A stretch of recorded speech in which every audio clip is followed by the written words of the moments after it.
कहीं मत डर ना हर पट्टनायक रे बाबा एत बड़ विलेन मुवी रे देखी ना से जेमती कबाड़ खोलिले मु चमकी के आखि बंद करदेली रे भाई ये किए आइले आपण जेतले लाइन को आसिले सेतले हिरोइन कर लंबा लाइन थिला आपन डर लागिलानी जे केमती तांको सहित प्रतियोगिता रे भाग नेबी तुलसी चौरा मूले जाली संजवती एतिकी मिनती करे माँ बृंदावती तू आसी से हेली मो सौभाग्यवती तू आसी से हेली मो सौभाग्यवती। हर सार सहित आपन प्रथम देखा कोठी हेतिला मते एमिति डर माइला जे मु कौन कली गोटे झरका थिला से झरका पाखे गोटे चेयर पकईकि बसी रही सारा राति मु बसीची काले किए मो देहरे हाथ मारिदेव कि काले किए मत कौन खराब कथा कहीदेव कि काले कौन असुविधा हो कि यही डर रे मु सारा राति से झरका पाख झरकाटा खोला अच्छी तुम पचार ना सिनेमा कि संघर्ष मत कौन करा पड़ी सिनेमा तो करनी कि मो परिवार कि संघर्ष कर आउ गोटे कथा ओडिशार बहुत लोक जानि नांती देबू भाई गोटे ऑर्गन डोनेट करथिले हर भाई को एटा सत ना कौन। नमस्कार जड़े झील आम इंडस्ट्री को हिरोइन भाव में एंट्री करती समय स्रोत से माँ चरित्र करती आपण मैंने भावुवे से किए से किए नुहति आम प्रियंका अपा हाँ तांको घरे घरे लोक जानी जड़े भल हिरोइन जड़े भल भौणी जड़े भल भाउज आउ जड़े भल माँ चलतु तांको आम LN vision podcast YouTube channel को स्वागत करवा। एलएन विजन पॉडकास्ट जहां हर कन्वर्सेशन बनती है इंस्पिरेशन। अपा नमस्कार केमती अच्छंती भल अच्छी मुझे दूर अनुमान करुँच 10 वर्ष पर बोधे यहाँ प्रथम पॉडकास्ट हम आपंकर हो पारे मोर मन भी ना मु केते दिन तले कहा सहित कथबार्ता होती मीडिया रे मत एक्चुअली एते लोकलोचन को आसवा पसंद नहीं तो मु आर्टिस्ट हिसाब से काम करने को भल पाए मु चाहे मो दर्शक मो अभिनय देखंतु किंतु मो पर्सनल लाइफ विषय बेसिक न जानतु कहीं मु साधारण लोकों भली जीवन यापन करी चाहिए लोक मैंने जानतु मोटे साधारण लोक मुझे किसी गोटे बहुत बड़ काम करदेनी जोटा कि गोटे मु सेलिब्रिटी हिसाब से निजक ट्रीट करी कि लोक मैंने भी मत से भावतु मु साधारण मनीषटे मत लोक सेमती साधारण ही रहा दिंतु। गाँटा आपा कौटी निमापड़ा निमापड़ा निमापड़ार कौ जगह निमापड़ार भंटी से ही भुवनेश्वर यात्रा थिला आपनकर केमती कौन इंटरेस्ट है लाइन प्रति ना भुवनेश्वर नुहे से कटक यात्रा मु एक्चुअली जन्म कटक रे मो बापांगर जॉब पाई से माने कटक रे आसिकी रही माँ बापा मोर जन्म कटक रे मु कटक रु जन्म होकर आज पर्यंत कटक रे अच्छी। हाँ किंतु गाँव छाप टिके टिके रही हाँ आम बुलवा जाऊ ना गाँ को बुलवा जाऊँ जिते छोट थी एवं तो बड़ होगला समस्ते निज निज फैमिली नहीं कि व्यस्त हो गले छोट थी जिते गाँव को बुलवा जाऊँ सब अकेजन मानक जहाँ आम भाई भौणी कुटुंब मानकर बाहाघर व्रत सब बुलिया जाऊँ से जॉइंट फैमिली थिला एबे भी जॉइंट फैमिली एबे भी जॉइंट फैमिली मो गोटे मो बाप घर गोटे बहुत बड़ जॉइंट फैमिली थिला मो सासू घर भी गोटे बहुत बड़ जॉइंट फैमिली सासू घर तो जॉइंट फैमिली समस्त जानी तो मते बेसी किछि माने कष्ट लागिलानी एडजस्ट हवा कि मत बरং भल लागिला जे मु एकुटिया नाही मो पाखरे केते लोक अछंती गोटे झियो पे जॉइंट फैमिलीटा सब बेले सेफ बहुत भल आजिकल टी झील मैंने स्वाधीनता चक्कर रे सिंगल रहा पसंद करुँच सीना किंतु जॉइंट फैमिली रो मर्यादाटा कौन से बुझी पारना केमती कौन इंटरेस्ट है लाइन को आसिया को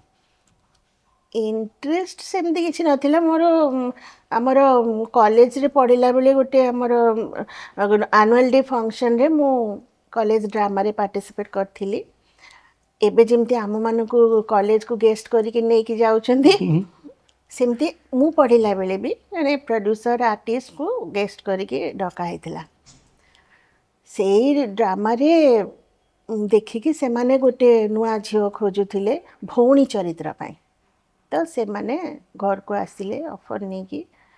ତ ବାପା ସିଧା ସିଧା ମନା କରିଦେଲେ ଯେ ନାଇଁ ହେଇପାରିବନି, ପୁରା ଡାଇରେକ୍ଟ କହିଦେଲେ।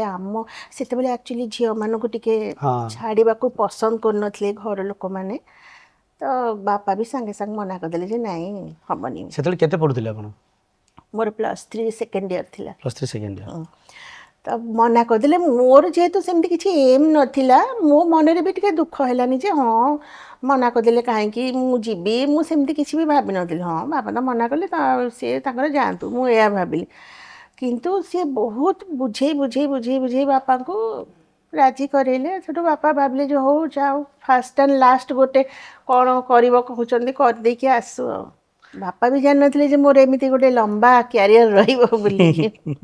ନାଇଁ ଆପଣଙ୍କର ଯେଉଁ ଷ୍ଟେଜ୍ ପ୍ରୋଗ୍ରାମ୍ ହେଇଥିଲା ସେଠିକି ଯେଉଁ ପ୍ରଡ୍ୟୁସର ଆଉ ଆର୍ଟିଷ୍ଟ ଜଣେ ଯାଇଥିଲେ, ଯେଉଁଠୁ ଆପଣଙ୍କୁ ଦେଖିଥିଲେ ଇନ୍ସପାୟାର ହେଇଥିଲେ ଯେ ନାଇଁ ଏଇ ଝିଅଟା ଦରକାର, ସେଇ ଆର୍ଟିଷ୍ଟ ଜଣକ କିଏ ଯାଇଥିଲେ କହିପାରିବେ? ହଁ, ଟୁକୁ ଶ୍ରୀଚନ୍ଦନ। ସେ ସେତେବେଳେ ସମୟରେ କମେଡ଼ି କ୍ୟାରେକ୍ଟର କରୁଥିଲେ।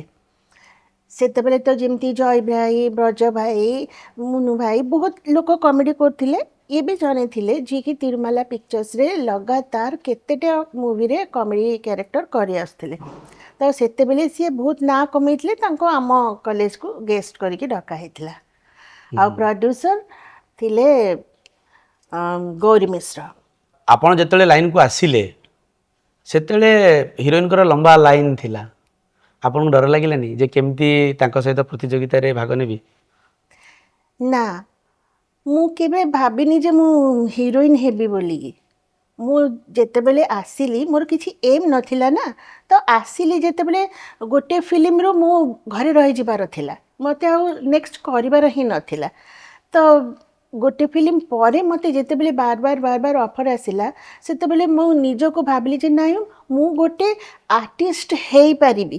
ଚେଷ୍ଟା କଲେ ଆର୍ଟିଷ୍ଟ ହେଇପାରିବି, ହିରୋଇନ ନୁହଁ। ମୁଁ ହିରୋଇନ୍ ହେବା କଥା କେବେ ବି ଭାବି ନାହିଁ। ମୁଁ ଗୋଟେ ଆର୍ଟିଷ୍ଟ ହେବା ପାଇଁ ଚେଷ୍ଟା କରିଛି।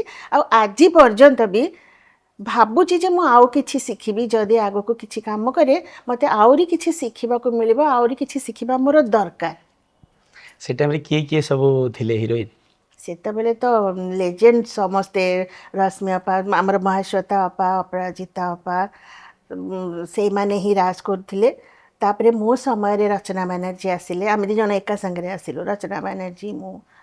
ଆମ ପରେ ପରେ ଯାଇକି ଆହୁରି ଉଷସୀ ମିଶ୍ର, ଜ୍ୟୋତି ମିଶ୍ର, ଏମାନେ ସବୁ ଆସିଲେ। କିଏ ଟପ୍ରେ ଥିଲେ ବୋଲି ଫିଲ୍ କରୁଥିଲେ? ମୁଁ ଯେତେବେଳେ ଆସିଲି ସେତେବେଳେ ରଚନା ଯେଉଁ ଏଣ୍ଟ୍ରି କଲେ ସେ ପୁରା ଏକଦମ ଟପ୍ରେ ରହିଲେ। ଟପ୍ ଲେଭେଲର ଗୋଟେ ହିରୋଇନ୍ ଭାବେ ନିଜକୁ ପ୍ରୁଭ୍ କଲେ। ସେ ତ ବେଙ୍ଗଲୀ, ଓଡ଼ିଆରେ କେମିତି କ'ଣ ଆଡ଼ଜଷ୍ଟ କଲେ? ନାଇଁ, ସେ ବହୁତ ମିକ୍ସିଂ ଥିଲେ ନା। ସେ ବହୁତ ମାନେ କ'ଣ କାମରେ ବହୁତ ଇନଭଲ୍ଭ, ବହୁତ ଡେଡିକେଟେଡ଼। ତ ଶିଖିଗଲେ ବହୁତ ଜଲ୍ଦି। ସେ ବେଙ୍ଗଲୀ ଆଉ ଓଡ଼ିଆର ସିମିଲାରିଟି ରହିଛି ଯେହେତୁ, ସେ ବହୁତ ଜଲ୍ଦି ଓଡ଼ିଆ କହିବା ଶିଖି ଯାଇଥିଲେ। ଆଉ କାମରେ ବି ସେ ସମସ୍ତଙ୍କୁ କୋପରେଟ୍ କରୁଥିଲେ। ସେ କାମ କରିବାକୁ ପସନ୍ଦ କରୁଥିବା ମଣିଷଟେ। ତାଙ୍କୁ ଦେଖି କିଛି ଲୋକଙ୍କ ଈର୍ଷା ହେଇନଥିବ? ହେଇଥାଇପାରେ ଯେ ଏତେ ଶୀଘ୍ର ଏତେ ପପୁଲାର ଗୋଟେ ହେଇଯିବାଟା ବି ସମସ୍ତଙ୍କ ଭାଗ୍ୟରେ ରହିଥାଏ। ହେଇଥିବେ କିଛି ଲୋକ ଈର୍ଷା। କିନ୍ତୁ ସେତେବେଳେ ସେ ବହୁତ ଗୁଡ଼ିଏ ସିନେମା କଲେ ଯେହେତୁ ସମସ୍ତଙ୍କ ସହିତ ମାନେ କ'ଣ ଗୋଟେ ଫ୍ରେଣ୍ଡଲି ରିଲେସନସିପ୍ରେ ରହିଲେ। ତ ମୋତେ ବେଶୀ ଲାଗେନି ଯେ ତାଙ୍କର କାହା ସହିତ କିଛି ଗୋଟେ ଶତ୍ରୁତା ରହୁଥିବ ବୋଲି। ଯେଉଁମାନେ ରନିଂରେ ଥିଲେ ଆଉ ରଚନା ବାନାର୍ଜୀ ମ୍ୟାମ୍ ଯେତେବେଳେ ଆସିଲେ ତାଙ୍କର ଯାହା ଟିକେ କମିଯାଇଥିବ? ଆକ୍ଚୁଆଲି ଟ୍ରେଣ୍ଡ ବି ଚେଞ୍ଜ ହେଇଗଲା ନା। ତ ମୁଁ ଯେଉଁ ଭଳିଆ କାମ କରୁଥିଲି, କ୍ୟାରେକ୍ଟର କରୁଥିଲି, ବର୍ତ୍ତମାନ ତ ଆଉ ସେସବୁ ନାହିଁ ନା। ତ ସେମିତି ଗୋଟେ ଗୋଟେ ଏଣ୍ଟ୍ରିରେ ମାନେ ଟ୍ରେଣ୍ଡ ବି ଚେଞ୍ଜ ହେଇଯାଏ। ତ ତାଙ୍କୁ ନେଇକି ବି ସିନେମା ହେଉଥିଲା, ନୂଆ ଟ୍ରେଣ୍ଡରେ ବି ସିନେମା ହେଉଥିଲା। ଆପଣଙ୍କର ଚରିତ୍ର ପ୍ରାୟତଃ ମୁଁ ଦେଖିଛି ଶାନ୍ତ ସ୍ୱଭାବର, ସବଳ ଥିବେ, ଧୀରେ ସୁସ୍ଥେ କହୁଥିବେ। ଏମିତି କେବେ କେଉଁ ଚରିତ୍ର କରିଛନ୍ତି ଯେଉଁଟାକି ଷ୍ଟାଇଲିଷ୍ଟ ଥିବ, ମାନେ ମୁହଁରେ ଜବାବ ଦେଉଥିବ, ସେମିତି କେବେ ହିରୋଇନ୍ ଚରିତ୍ର କେଉଁଥିରେ କରିଛନ୍ତି? ନା, ହିରୋଇନ୍ ସେମିତି କରିନି। ମୁଁ ଯେତିକିଟା ବି ଫିଲ୍ମରେ ହିରୋଇନ୍ କରିଛି ବହୁତ ଏକଦମ ଇମୋସନାଲ କ୍ୟାରେକ୍ଟର, ସଫ୍ଟ କ୍ୟାରେକ୍ଟର କରିଛି। କିନ୍ତୁ ସିରିଏଲରେ କରିଛି ବହୁତ ଦିନ ପରେ ମୋତେ ଯେମିତି ଲାଗିଲା କି ମୁଁ ସେମ୍ କାମ କରି ବୋର୍ ହେଇଗଲିଣି, ମୋତେ ଏବେ ଗୋଟେ ଅଲଗା କିଛି କରିବାର ଅଛି। ତ ନେଗେଟିଭ ମାନେ କାଷ୍ଟିଂ ଯେତେବେଳେ ଅଫର୍ ଆସିଲା, ମୁଁ ଭାବିଲି କରିବି ଯାଉଛି ଦେଖିବା କ'ଣ ମୁଁ କରିପାରୁଛି କି ନାହିଁ। ସବୁବେଳେ ମୁଁ ତ ଗୋଟେ ଟାଇପ୍ର କରିଛି ନା, ତ ମୋତେ ବି ନିଜକୁ ଡାଉଟ୍ ଥିଲା ଯେ ମୁଁ କରିପାରିବି ନା ନାହିଁ। ନିଜକୁ ବି ଆପଣ ପରୀକ୍ଷା କଲେ ସେଠି। ହଁ, ଆଉ ଆକ୍ଚୁଆଲି ମୁଁ ଭାବେ ଯେ ସବୁ ଆର୍ଟିଷ୍ଟ ଯିଏ ଗୋଟେ ଆର୍ଟିଷ୍ଟ ହେଇଥିବ ସେ ସବୁ ପ୍ରକାରର ଚରିତ୍ର କରିପାରିବା ଉଚିତ। ତ ସାର୍ ମୁଁ ପ୍ରଥମ କୋଉ ସିରିଏଲ ଥିଲା ଯୋଉଟା ଆପଣ ନେଗେଟିଭ କରିଥିଲେ? ସିରିଏଲ ନା ଫିଲ୍ମରେ ଥିଲେ? ସିରିଏଲ କୋଉ ସିରିଏଲ ଥିଲା ସେଇଟା? ଦିବ୍ୟ ଦୃଷ୍ଟି ଦିବ୍ୟ ଦୃଷ୍ଟି। ଦିବ୍ୟ ଦୃଷ୍ଟିରେ ପ୍ରଥମ ନେଗେଟିଭ ନେଗେଟିଭ କଲି। କଲେ। ତ ପ୍ରଥମେ ତ ମାନେ ମୋର ଡିରେକ୍ଟର ହୁଅନ୍ତୁ କି ମୋର କୋ ଆର୍ଟିଷ୍ଟ ହୁଅନ୍ତୁ ସମସ୍ତେ ଯେମିତି ମୋତେ କହିଲେ ଯେ ନା ନା ଏଇଟା ପ୍ରିୟଙ୍କା ଦରକାର ନାହିଁ ଆମର ଆମକୁ ନେଗେଟିଭ ଦରକାର। ଆହୁରି ଜୋରେ ଚିଲେଇକି କୁହନ୍ତୁ, ଆହୁରି ରାଗିକି କୁହନ୍ତୁ, ବଡ଼ ବଡ଼ ଆଖି କରି କୁହନ୍ତୁ। ମୁଁ ପୁରା ଟେନସନ୍ ହେଇଗଲା, ହେ ମା ମୁଁ ଏଗୁଡ଼ାକ କେମିତି କରିବି। ତାପରେ ଚେଷ୍ଟା କରିକି କଲି। ଆମକୁ ଲାଗୁଥିଲା ହଁ ଭଲ ଲାଗୁଛି, ଅଡ଼ିଏନ୍ସକୁ ବି ଭଲ ଲାଗୁଥିଲା, କିନ୍ତୁ ତାଙ୍କର କମେଣ୍ଟସ୍ ଥିଲା ଓଲଟା। ନାଇଁ ଅପା ଆପଣ ଏମିତି କରନ୍ତୁନି, ଆମେ ଆପଣଙ୍କୁ ଏମିତି ଦେଖିବାକୁ ଚାହୁଁନୁ, ଆପଣ ଆଗକୁ ଏଗୁଡ଼ାକ ଆଉ କେବେ କରିବେନି, ଆପଣ ରାଗିକି ଡାଇଲଗ୍ କହୁଛନ୍ତି ଆମେ ଜାଣୁଛୁ, କିନ୍ତୁ ଆମେ ସେଟାକୁ ଆକ୍ସେପ୍ଟ କରିପାରୁନୁ, ଆମକୁ ଆପଣଙ୍କ ଉପରେ ରାଗ ଲାଗୁନି। ହଁ ତ ଯଦି ସେମିତି ମୁଁ ଗୋଟେ ଚରିତ୍ର। ହଁ ଅଡ଼ିଏନ୍ସକୁ ରଗେଇ ନ ପାରିଲି ତ ମୁଁ ଫେଲ୍। ଆପଣ ସେଇ ଏତେ ପଜିଟିଭରେ ଦେଖିଛନ୍ତି ଯିଏ ବାସ୍। ଗ୍ରହଣ କରିବାକୁ ଚାହୁଁନାହାନ୍ତି ଏଇ ଚରିତ୍ର ନେଗେଟିଭ ହେଇପାରିବ। ଏମିତି, କିନ୍ତୁ ମୁଁ ସେତେବେଳେ ବି ଅଡ଼ିଏନ୍ସକୁ ବୁଝେଇଥିଲି ଯେ ଆର୍ଟିଷ୍ଟ ହିସାବରେ ସମସ୍ତେ ଚେଷ୍ଟା କରିବା ଦରକାର ବିଭିନ୍ନ ଚରିତ୍ର ପ୍ଲେ କରିବା ପାଇଁ। କରିବା ହଁ, ପାଇଁ। ପ୍ରଥମ ହିରୋ କିଏ ଆପଣଙ୍କ ସିନେମା ଲାଇଫରେ? ମିହିର ଭାଇ। ମିହିର ଭାଇ। କୋଉ ସିନେମା ଥିଲା ସେଇଟା? ଫାର୍ଷ୍ଟ ତ ମୁଁ ଭଉଣୀ କ୍ୟାରେକ୍ଟର କରିଥିଲି। ସେକେଣ୍ଡ ମୁଭି ଗୋଟେ କରିଥିଲି ଯେଉଁଟାକି ବେଙ୍ଗଲୀ ଓଡ଼ିଆ ଥିଲା, ତା ଦେହରେ ମିହିର ଭାଇ ମୋର ହିରୋ ଥିଲେ। ଆମେ ଦୁଇ ଜଣ ସେକେଣ୍ଡ ଲିଡ୍ କରୁଥିଲୁ। ତାପରେ ବି ମୁଁ ପୁଣି 3ଟା ଫିଲ୍ମ ଭଉଣୀ ଚରିତ୍ର କଲି। ତାପରେ ଯାଇକି ପୁଣି ଭୋଳାଶଙ୍କର କଲି ଯେଉଁଥିରେ ମିହିର ଭାଇ ମୁଁ ମିହିର ଭାଇ ସାଙ୍ଗରେ ବହୁତ ଫିଲ୍ମ କରିଛି। କୋ ଆର୍ଟିଷ୍ଟ ହିସାବରେ ମିହିର ମିହିର ଭାଇଙ୍କର ଭାଇ। ଆପଣଙ୍କର ଲମ୍ବା ଜର୍ଣ୍ଣି ଅଛି। ହୁଁ। ପୁଅ ମୋର ଭୋଳାଶଙ୍କରରୁ ଆପଣଙ୍କର ନାଁଟା ହେଲା। ହଁ ଆକ୍ଚୁଆଲି ହଁ ମାନେ ସେତେବେଳେ କ'ଣ କି ସମସ୍ତଙ୍କର ଗୋଟେ ଲିଡ୍ କ୍ୟାରେକ୍ଟର ଉପରେ ନଜର ଥାଏ, ଏ କିଏ ହିରୋ ହିରୋଇନ୍, କିଏ ଡିରେକ୍ଟର ନାଁ ବି ସେତେବେଳେ ବହୁତ ଇମ୍ପୋର୍ଟାଣ୍ଟ ଥିଲା। ମାନେ ମୁଭିର ଷ୍ଟୋରି କ'ଣ ଅଛି ସେଇଟା ସେମାନେ ଜାଣିବାକୁ ଚାହୁଁନଥିଲେ, କିଏ ଡିରେକ୍ଟର ନାଁରେ ସେ ଜାଣିଦେଉଥିଲେ ଯେ ନିଶ୍ଚିତ ଭଲ ମୁଭିଟେ ହେଇଥିବ ବୋଲି। ମିହିର ଭାଇଙ୍କୁ ପ୍ରଥମ ଥର ପାଇଁ ସେଥିରେ ହିରୋ ହିସାବରେ ନେଇଥିଲେ। ମୋର ପ୍ରଥମ ପଡ଼କାଷ୍ଟ ଯେତେବେଳେ କରିଥିଲି ଲେଙ୍କା ସାଙ୍ଗ ସହିତ ଏଇ ପୁଅ ମୋର ଭୋଳାଶଙ୍କରକୁ ନେଇ କଥା ହେଇଥିଲି ଯେ ମିହିର ଭାଇଙ୍କୁ କାହିଁ ନେଲେ, ଆପଣ କାହିଁକି ହିରୋ ହେଲେନି? ତ ସିଏ କହିଥିଲେ ଯେ ଆମ ଗୋଟେ ନୂଆ, ମୋର ସେତେବେଳେ ସମୟ ନଥିଲା ଆଉ ମୁଁ ଗୋଟେ ନୂଆ ପିଲା ଖୋଜୁଥିଲି, ସେଇଥିପାଇଁ ନେଇଥିଲି ଆପଣଙ୍କୁ। ମୋର ପ୍ରଶ୍ନ ରହିବ, ମିହିର ଭାଇ ଯେହେତୁ ପ୍ରଥମ ଥର ପାଇଁ ହିରୋ ହେଉଥିଲେ, ଆପଣଙ୍କୁ ଲାଗିନଥିଲା ଯେ କେମିତି କ'ଣ ହେବ କ'ଣ ନାହିଁ? ନା, ମୁଁ ମିହିର ଭାଇଙ୍କୁ ଆଉ ଯେଉଁ ତା ପୂର୍ବରୁ 4-5ଟା ମୁଭି କରିଥିଲି ସେଥିରେ ମିହିର ଭାଇ କେଉଁଥିରେ ମୋ ଭାଇ ହେଇଥିଲେ, କେଉଁଥିରେ ମାନେ ମୋ ଭାଉଜଙ୍କର ଭାଇ ହେଇଥିଲେ, ଏମିତି କିଛି ଗୋଟେ ନା କିଛି କ୍ୟାରେକ୍ଟରରେ ମୋର ତାଙ୍କ ସହିତ ଭେଟ ହୁଏ ଆଉ ଚିହ୍ନା ପରିଚୟ ବି ଭଲ ଭାବରେ ହେଇଥିଲା। ସେ ତ ଅଲରେଡ଼ି ମାନେ ଏଷ୍ଟାବ୍ଲିଶ୍ ଥିଲେ, ତ ସିଏ କାହିଁକି ମୋର ହିରୋ ହେବେ ମୁଁ ସେମିତି କେବେ ଏତେ ଭାବିନି। ଭାବିଲିନି ନାଇଁ ନା, କି? ମୁଁ ଚାଲ ହବ। କେବେ ବି ଆଜି ପର୍ଯ୍ୟନ୍ତ ବି ମୋର କୋ ଆର୍ଟିଷ୍ଟ କିଏ ସେ ମୁଁ ଜାଣିବାକୁ ଚାହେଁ ସତ, କିନ୍ତୁ ସିଏ ଛୋଟ ଆର୍ଟିଷ୍ଟ କି ସେ ନୂଆ ଆସିଛନ୍ତି କି ସେ କ'ଣ ଏମିତି ଦେଖାଯାଉଛନ୍ତି ମୁଁ ତାଙ୍କ ସହିତ କରିବିନି, ମୁଁ ଏମିତି କେବେ ବି କହେନି। ଯିଏ ବି ହୁଅନ୍ତୁ ନା କାହିଁକି, ସେ ନୂଆ ହେଲେ ଦିନେ ପୁରୁଣା ହେବେ, ଆଉ ଯଦି ପୁରୁଣା ଅଛନ୍ତି ସିଏ ବି ତ ଜଣେ ମଣିଷ ନା, ଆଜ୍ଞା ତାଙ୍କ ମନରେ କଷ୍ଟ କାହିଁକି ଦେବା। ଆଜ୍ଞା, କିନ୍ତୁ ପୁଅ ମୋର ଭୋଳାଶଙ୍କର ଘରେ ଘରେ ପୁରା ଛାଇଗଲା ସେ ଟାଇମ୍ରେ। ବହୁତ ହିଁ ଭଲ, ଲୋକମାନେ ହଲ୍ରୁ କାନ୍ଦି କାନ୍ଦିକି ବାହାରୁଥାନ୍ତି, ଏତେ ମାନେ ଭଲ ମୁଭିଟା ହେଇଥିଲା। ମୁନା ଭାଇଙ୍କ ସହିତ ପ୍ରଥମ ଫିଲ୍ମ କେଉଁଟା ଥିଲା ମାନେ ହିରୋ ହିସାବରେ? ମୁନା ଭାଇ ଆପଣଙ୍କର ହିରୋ ହେଇଥିବେ। ସେଇଟା ଥିଲା ରଖିଲେ ଶିବ ମାରିବ କିଏ। ରଖିଲେ ଶିବ ମାରିବ କି? କିନ୍ତୁ ଫର୍ଷ୍ଟ ମୁଭି ମୋର ଯେଉଁଟା, ସେଥିରେ ମୁନା ଭାଇ ମୋର ଭାଇ ହେଇଥିଲେ। ଭାଇ ହେଇଥିଲେ? କୋଉଟା ସେଇଟା? ପଥର ଖସି ବଡ଼ ଆଉ ଦେଉଳ। ପଥର ଖସି ପଡେ ଦେଉଳ। ମୁନା ଭାଇ ମୋର ଭାଇ ହେଇଥିଲେ, ତାପରେ ମୁନା ଭାଇ ମୋର ହିରୋ ହେଲେ, ତାପରେ ମୁନା ଭାଇ ମୋର ଦିଅର ହେଲେ, ତାପରେ ମୁନା ଭାଇ ମୋର ପୁଅ ବି ହେଲେ। ପୁଅ ତ ହେଲେ, ସେ ମୁଁ ଆଗକୁ ପଚାରିବି, ତାକୁ ନେଇକି କଥା ଅଛି। ସିନେମାର ପ୍ରଥମ ହିରୋ ମିହିର ଭାଇ ଥିଲେ, ମୁନା ଭାଇଙ୍କ ସହିତ ବି ଆପଣ କାମ କଲେ। ମୁନା ଭାଇ କେମିତି କ'ଣ? ମୁନା ଭାଇ ବହୁତ ମଜାଳିଆ, ମିହିର ଭାଇ ବି ବହୁତ ମଜା କରନ୍ତି, କିନ୍ତୁ ସେ ଯେହେତୁ ମୋଠୁ ବହୁତ ବଡ଼ ତ ମୋତେ ଟିକେ ଡର ଲାଗେ ତାଙ୍କୁ। ମୁନା ଭାଇ ମୋଠୁ ବଡ଼, କିନ୍ତୁ ମୁଁ ମାନେ ସେ ବହୁତ ଫ୍ରେଣ୍ଡଲି, ବହୁତ ମିଶି ଯାଆନ୍ତି, ଭଲ ଲାଗନ୍ତି, ବହୁତ ମଜାମସ୍ତି କରିକି କାମ ବାହାର କରିଦିଅନ୍ତି। ମିହିର ସାର୍ ଟିକେ ଗୁମସୁମ ହେଇକି ରହନ୍ତି। ମିହିର ଭାଇ ମଜା କରନ୍ତି ଯେ, କିନ୍ତୁ ତମେ ଯଦି ତାଙ୍କ ସାଙ୍ଗରେ ବସିକି ଗପସପ କଲ ତାହେଲେ ସିଏ ଥଟ୍ଟା ମଜା ଷ୍ଟାର୍ଟ କରିବେ, କିନ୍ତୁ ମୋତେ ତ ଡର ଲାଗେ ତାଙ୍କ ପାଖରେ ବସିବାକୁ ନା। ତ ମୁଁ ଯେହେତୁ ଏତେ ବଡ଼ ତାଙ୍କ ସହିତ ମାନେ ବସିବା ପାଇଁକି ଅଲରେଡ଼ି ତାଙ୍କର ମାନେ ବୟସର ଲୋକମାନେ ସେଇ ମୁଭିରେ ଥାଆନ୍ତି, ସେମାନଙ୍କର ଗୋଟେ ଗ୍ରୁପ୍ ହେଇଯାଏ, ତ ମୋତେ ସେଇଠି ପଶିବାଟା ଟିକେ ହଁ ହଁ। ଭଲ ଲାଗେନି ଏତେ ଆଉ। କେତେ ସଂଘର୍ଷ ଥିଲା ଏ ଲାଇନକୁ ଆସିକି ତିଷ୍ଠି ରହିବା? ସଂଘର୍ଷ ତ ମୁଁ କରିନି, କାହିଁକିନା ମୋର ଏମିତି ଏମ୍ ନଥିଲା ଯେ ମୁଁ ଏଇ ଲାଇନରେ ଏଷ୍ଟାବ୍ଲିଶ୍ ହେବି, ମୁଁ ହିରୋଇନ୍ ହେବି କି ମୁଁ ଆର୍ଟିଷ୍ଟ ହିସାବରେ ଗଢ଼ା ହେବି, ସେମିତି କିଛି ଏମ୍ ହିଁ ନଥିଲା। ଆଜି ପର୍ଯ୍ୟନ୍ତ ବୋଧହୁଏ ମୋ ଭାଗ୍ୟ ମୋତେ ଏଠିକି ନେଇକି ଆସିଛି, କାହିଁକିନା ମୁଁ ଇଚ୍ଛା କରିନଥିଲି ଏଇ ଲାଇନରେ କାମ କରିବା ପାଇଁ। ସେଇଟା କେମିତି ଗୋଟେ ଜବରଦସ୍ତି ଠେଲି ଠେଲିକି ମୁଁ ପଳେଇ ଆସିଛି ଏତେ ବାଟ, ତ ସଂଘର୍ଷ ମୁଁ କରି ହିଁ ନାହିଁ। ହଁ ଏମିତି ଯେ ଆମେ ଯେତେବେଳେ କାମ କରୁଥିଲୁ, ବର୍ତ୍ତମାନର କାମ ବହୁତ ଇଜି ହେଇଯାଇଛି, ଆମ ସମୟର କାମ ଟିକେ କଷ୍ଟ ଥିଲା। ଆମ ପାଇଁକି ଏବେ ସବୁ ଯାହା ଇକ୍ୱିପମେଣ୍ଟସ୍ ମିଳୁଛି ଆମ ସମୟରେ ନଥିଲା। ଆମ ସମୟରେ ସମସ୍ତଙ୍କ ପାଖରେ ଏବେ ଯେମିତି ଗାଡ଼ି ଅଛି ସେମିତି ନଥିଲା। ସବୁ ଆମର ମାନେ ସୁଟିଂ ପରର କାର୍ଯ୍ୟକ୍ରମ ପାଇଁ ବି ଏତେ ସୁବିଧା ନଥିଲା, ତ କଷ୍ଟ ଟିକେ କରିବାକୁ ପଡ଼ୁଥିଲା, କିନ୍ତୁ କାହା ସହିତ କମ୍ପିଟିସନରେ ଯାଇକି ମୁଁ ସଂଘର୍ଷ କରେନି। ଇଚ୍ଛା ନଥିଲା ଏ ଲାଇନକୁ ଆସିବା, ମାନେ ସେମିତି ମାନେ ମନରୁ ଇଚ୍ଛା ନଥିଲା, ଭାବି ନଥିଲା? ନା, କିନ୍ତୁ ମୁଁ ଯେବେ ବି ଯେଉଁ କାମରେ ଆସିଛି ମୋତେ ଖୁସି ଲାଗେ। ହଁ କ'ଣ ଗୋଟେ ଚାଲିଛି ପିକନିକ୍ ପାର୍ଟି ଭଳିଆ ମୋତେ ଲାଗେ, କ'ଣ ଗୋଟେ ଚାଲିଛି, ଆଜି 2-4 ଦିନ ପରେ ସରିଯିବ, ତାପରେ ତ ଘରକୁ ଯିବି ଆଉ, ଏମିତି ଲାଗେ। କିନ୍ତୁ ତାପରେ ମୁଁ ଭାବିନି ଯେ ପୁଣି କେବେ ମିଳିବ ସିନେମା, ପୁଣି କେବେ କରିବି, ମୁଁ ଘରେ ରହିବିନି, ଏମିତି ଏଇ ଯେଉଁ ମାନେ କ୍ୟୁରିଓସିଟି ମୋ ପାଖରେ ନଥିଲା। ନା, ଯଦି ଅଭିନେତ୍ରୀ ହେଇନଥାନ୍ତେ ତାହେଲେ କ'ଣ ହେଇଥାନ୍ତେ? ଅଭିନେତ୍ରୀ ନ ହେଇଥିଲେ ମୁଁ ଚେଷ୍ଟା କରିଥାନ୍ତି ଗାୟିକା ହେବା ପାଇଁକି, କାହିଁକିନା ମୋ ବାପା ଚାହୁଁଥିଲେ ମୁଁ ଗୋଟେ ଗାୟିକା ହୁଏ ବୋଲି। ଆପଣ ସତରେ ଗୀତ ଗାଆନ୍ତି? ନା, ମୁଁ ସ୍କୁଲ ସମୟରେ ଗୀତ ଗାଉଥିଲି। ନା ଏବେ ଡରୁଛନ୍ତି ଗାଇବେନି ଆମ କ୍ୟାମେରା ଆଗରେ? ନାଇଁ, କହିଲେ ଦିପଦ ଶୁଣ, ହଁ ନିହାତି ଆମେ ଚାହିଁବୁ କେମିତି ମଣିଷ ନାହିଁ ଯେ ଗୁଣଗୁଣ ହେଇକି ଗୁଣଗୁଣ ଦିପଦ ଗାଇବେ। ଗାଇପାରିବେ। ମୁଁ କହୁନି ଯେ ମୁଁ ବହୁତ ଭଲ ଗାଇପାରିବି ବୋଲି, କିନ୍ତୁ ଗାଇଦେବି ଦିପଦ। କିନ୍ତୁ ମୋ ବାପା ଚାହୁଁଥିଲେ ଆକ୍ଚୁଆଲି ମୁଁ ଗୋଟେ ଭଲ ଗୀତ, ସାର୍ଙ୍କ ପାଖରେ ଗୀତ ଶିଖିବି, କ୍ଲାସିକାଲ ମାନେ ପୁରା ଯେମିତି ପାଠ ପଢ଼ନ୍ତି ସଙ୍ଗୀତରେ ସେମିତି ପାଠ ପଢ଼ିକି ଗୋଟେ ସୁନାମଧନ୍ୟ ଗାୟିକା ହେବି, ଯେଉଁଟାକି ମୁଁ ହେଇପାରିଲିନି। ମୋର ତ ଲକ୍ରେ ଅଛି ନା ମୁଁ ଏଇଆ କରିବି। ଏପଟେ କରିବେ। ବାପା କେବେ ଅଫସୋସ କରିନାହାନ୍ତି ତୁ ଗାୟିକା ହେଇପାରିଲୁନି, ଅଲଗା ଲାଇନରେ ଗଲୁ? ନା, ବାପା ଯେ ପର୍ଯ୍ୟନ୍ତ ଥିଲେ ମୁଁ ସେ ପର୍ଯ୍ୟନ୍ତ ଘରେ, ବାପା ମୋ ପାଇଁ ହାରମୋନିୟମ କିଣି ଦେଇଥିଲେ।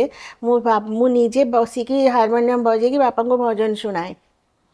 ବାପା ସେଇଥିରେ ଖୁସି ହେଇଯାଉଥିଲେ, ମୋ ଝିଅ ତ ଗୀତ ଗାଉଛି ଆଉ।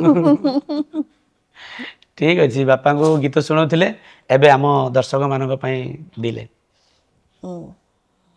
ମୋର ଗୋଟେ ମୁଭି ଅଛି ସୌଭାଗ୍ୟବତୀ, ସମସ୍ତେ ପ୍ରାୟ ମୋର ଫ୍ୟାନ୍ସ ମାନେ ଆଉ ଅଡ଼ିଏନ୍ସ ମାନେ କହନ୍ତି ସେ ଯେଉଁ ଟାଇଟଲ୍ ସଙ୍ଗଟା ମୁଁ ନିଜେ ଗାଇଛି ବୋଲି, କିନ୍ତୁ ଆକ୍ଚୁଆଲି ସେ ନୁହଁ, ବହୁତ ବଡ଼ ସିଙ୍ଗର ଇରାମ ମହାନ୍ତି ଗାଇଛନ୍ତି, କିନ୍ତୁ ସେତେବେଳେ ଏତେ ମ୍ୟାଚ୍ ହେଇଯାଇଥିଲା ହେଇଯାଇଛି, ଯେ ହଁ। ଭଏସ୍ଟା, ତ ଲୋକମାନଙ୍କୁ ବହୁତ ଭଲ ଲାଗେ।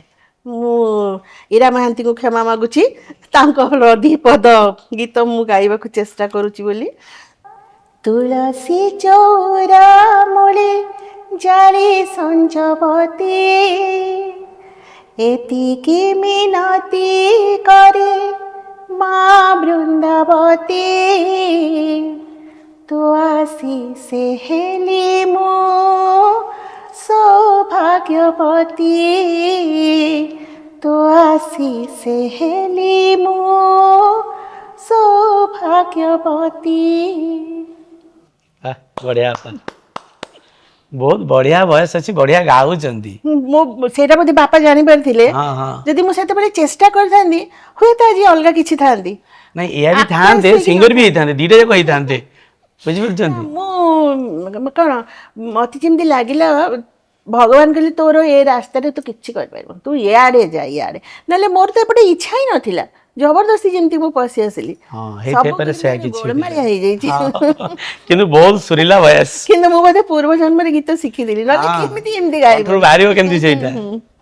ପୂର୍ବ ଜନ୍ମର ଲିଙ୍କ କିଛି ହଁ ଅଛି। ସେୟା ତ ନିହାତି ଅଛି। ଆଉ ବାପା ବି ଚାହୁଁଥିଲେ ନା ହଁ, ଆମ ଇଣ୍ଡଷ୍ଟ୍ରି ଝିଅମାନଙ୍କ ପାଇଁ କେତେ ସେଫ୍? ଶୁଣ, ନିଜେ ଠିକ୍ ରହିଲେ ଦୁନିଆ ଠିକ୍। ଝିଅଟେ ଯଦି ଠିକ୍ ଥିବ, କୌଣସି ଯେତେ ପାୱାରଫୁଲ୍ ଲୋକ ହେଲେ ବି ତାକୁ ସେ ଟଳମଳ କରିପାରିବନି।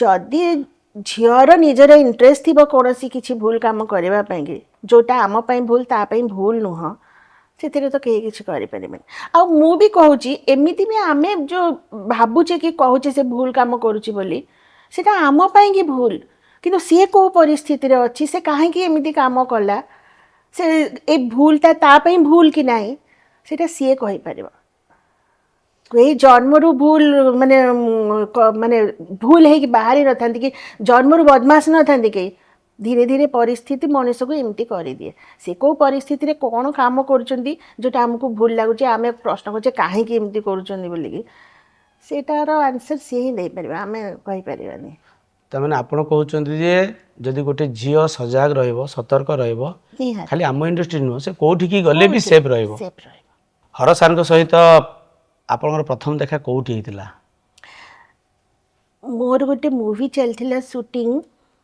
भाई हेला भगारी से सेट्रे भाई गोटे मूवी शूट हो सारी अल्प किसी काम बाकी थिला देव भाई ना हर भाई से आमर शूट चली जेहेतु से कर आमर सी वेट करथिले आमर शूटिंग सरीगला पर से जगह शूट करेंगे बोली माने आपनकर गोटे अलग मूवी शूट होता हर भाई आउ गोटे मूवी पे से वेट करथिले हाँ सेटा तांकर मूवीटा हो सारी आ किछि दिन काम बाकी थिला से सेट्रे दिने दी दिन काम दरकार थिला किंतु जेहेतु आम मूवी पे बुक थिला से सेटटा तो से करि पर नथिले सेति आमर शूट चलता समय से दिन आसी थिले से सेट को देखिबा पई जे तांकर आ कोन कोन चेंजेस दरकार आ केमती काम करेंगे बोली आसी मु मेकअप रूम रे बसती मुझे फिल्म रे देखती ना जानी ना सी हर पट्टनायक बोली मु बसी मेकअप रूम रे रेडी होगी बस वेट कर मत के डाके सर्ट पाई से समय भाई जिते आसिले से मत भाविले जे जहाँ सहित कथा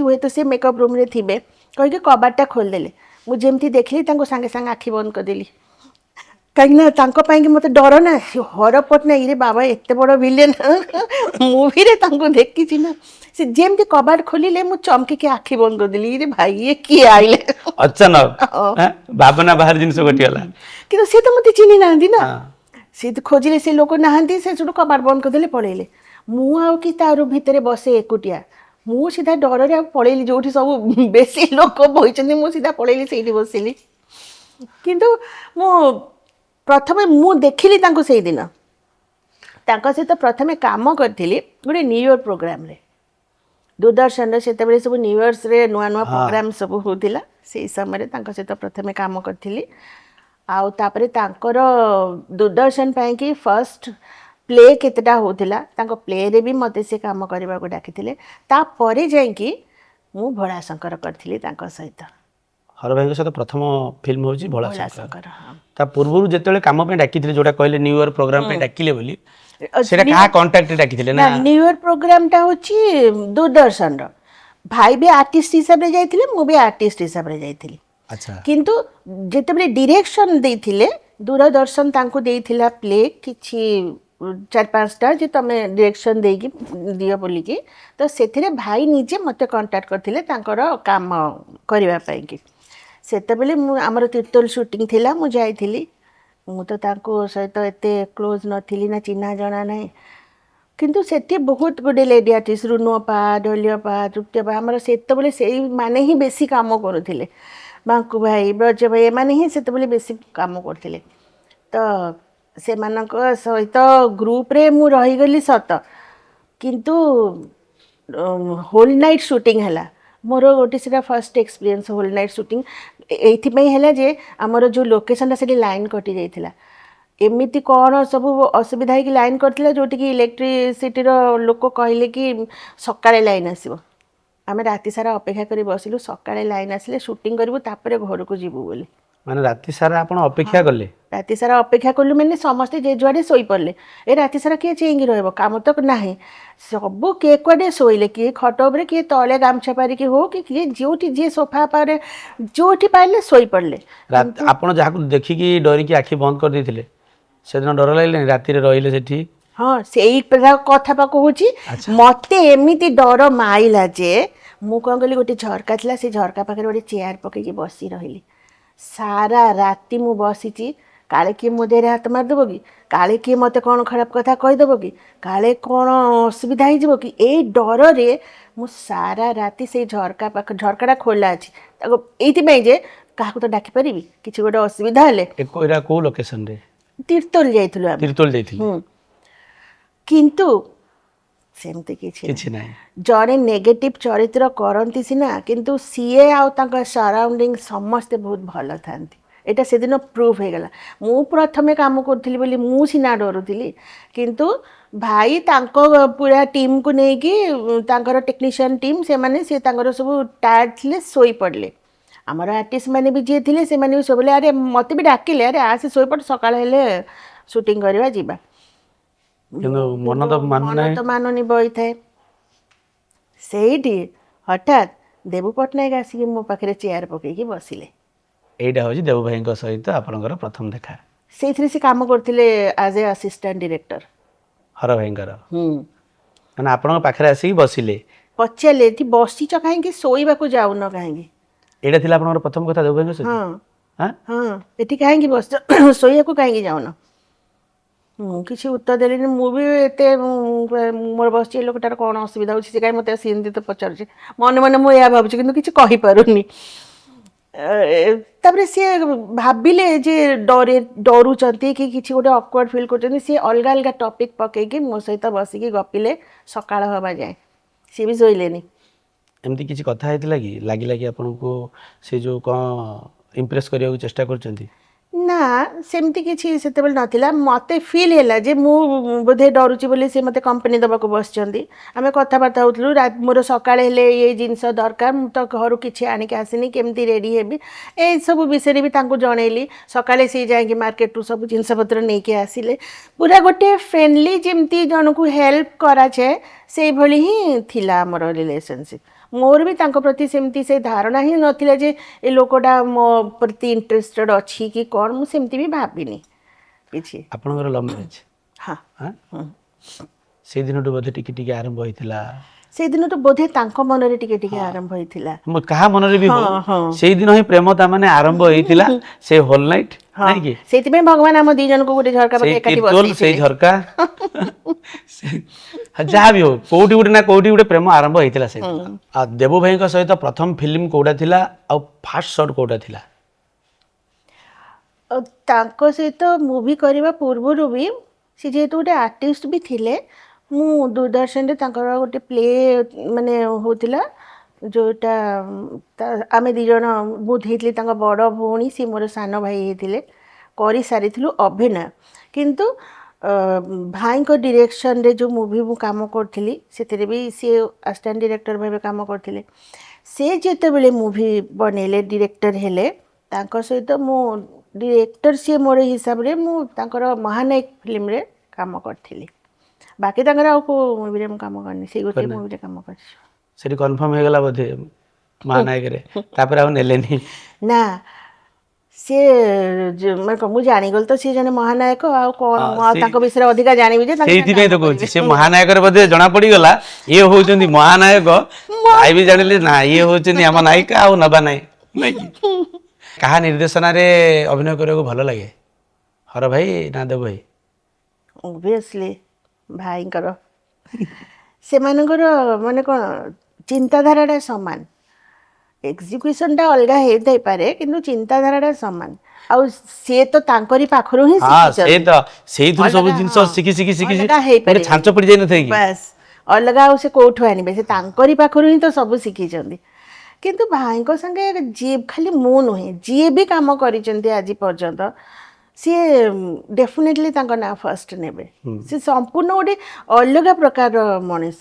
ଭଗବାନ ତାଙ୍କୁ ଯେମିତି ଜନ୍ମ ଦେଇଥିଲେ ତୁ ଯା କେବଳ ଏଇ କାମ ହିଁ କରିବୁ, ବାକି ସଂସାର ତୁ ଭୁଲିଯିବୁ, ସେଇଟା ତାଙ୍କୁ ଗୋଟେ ଆଶୀର୍ବାଦ ଥିଲା। ସଂସାର ପ୍ରତି ସେ ଟିକେ ବହୁତ କମ୍ ଟାଇମ୍ ଦେଉଥିଲେ। ହଁ, ତାଙ୍କୁ କିଛି ବାକି ଦୁନିଆ ଦେଖାଯାଏନି।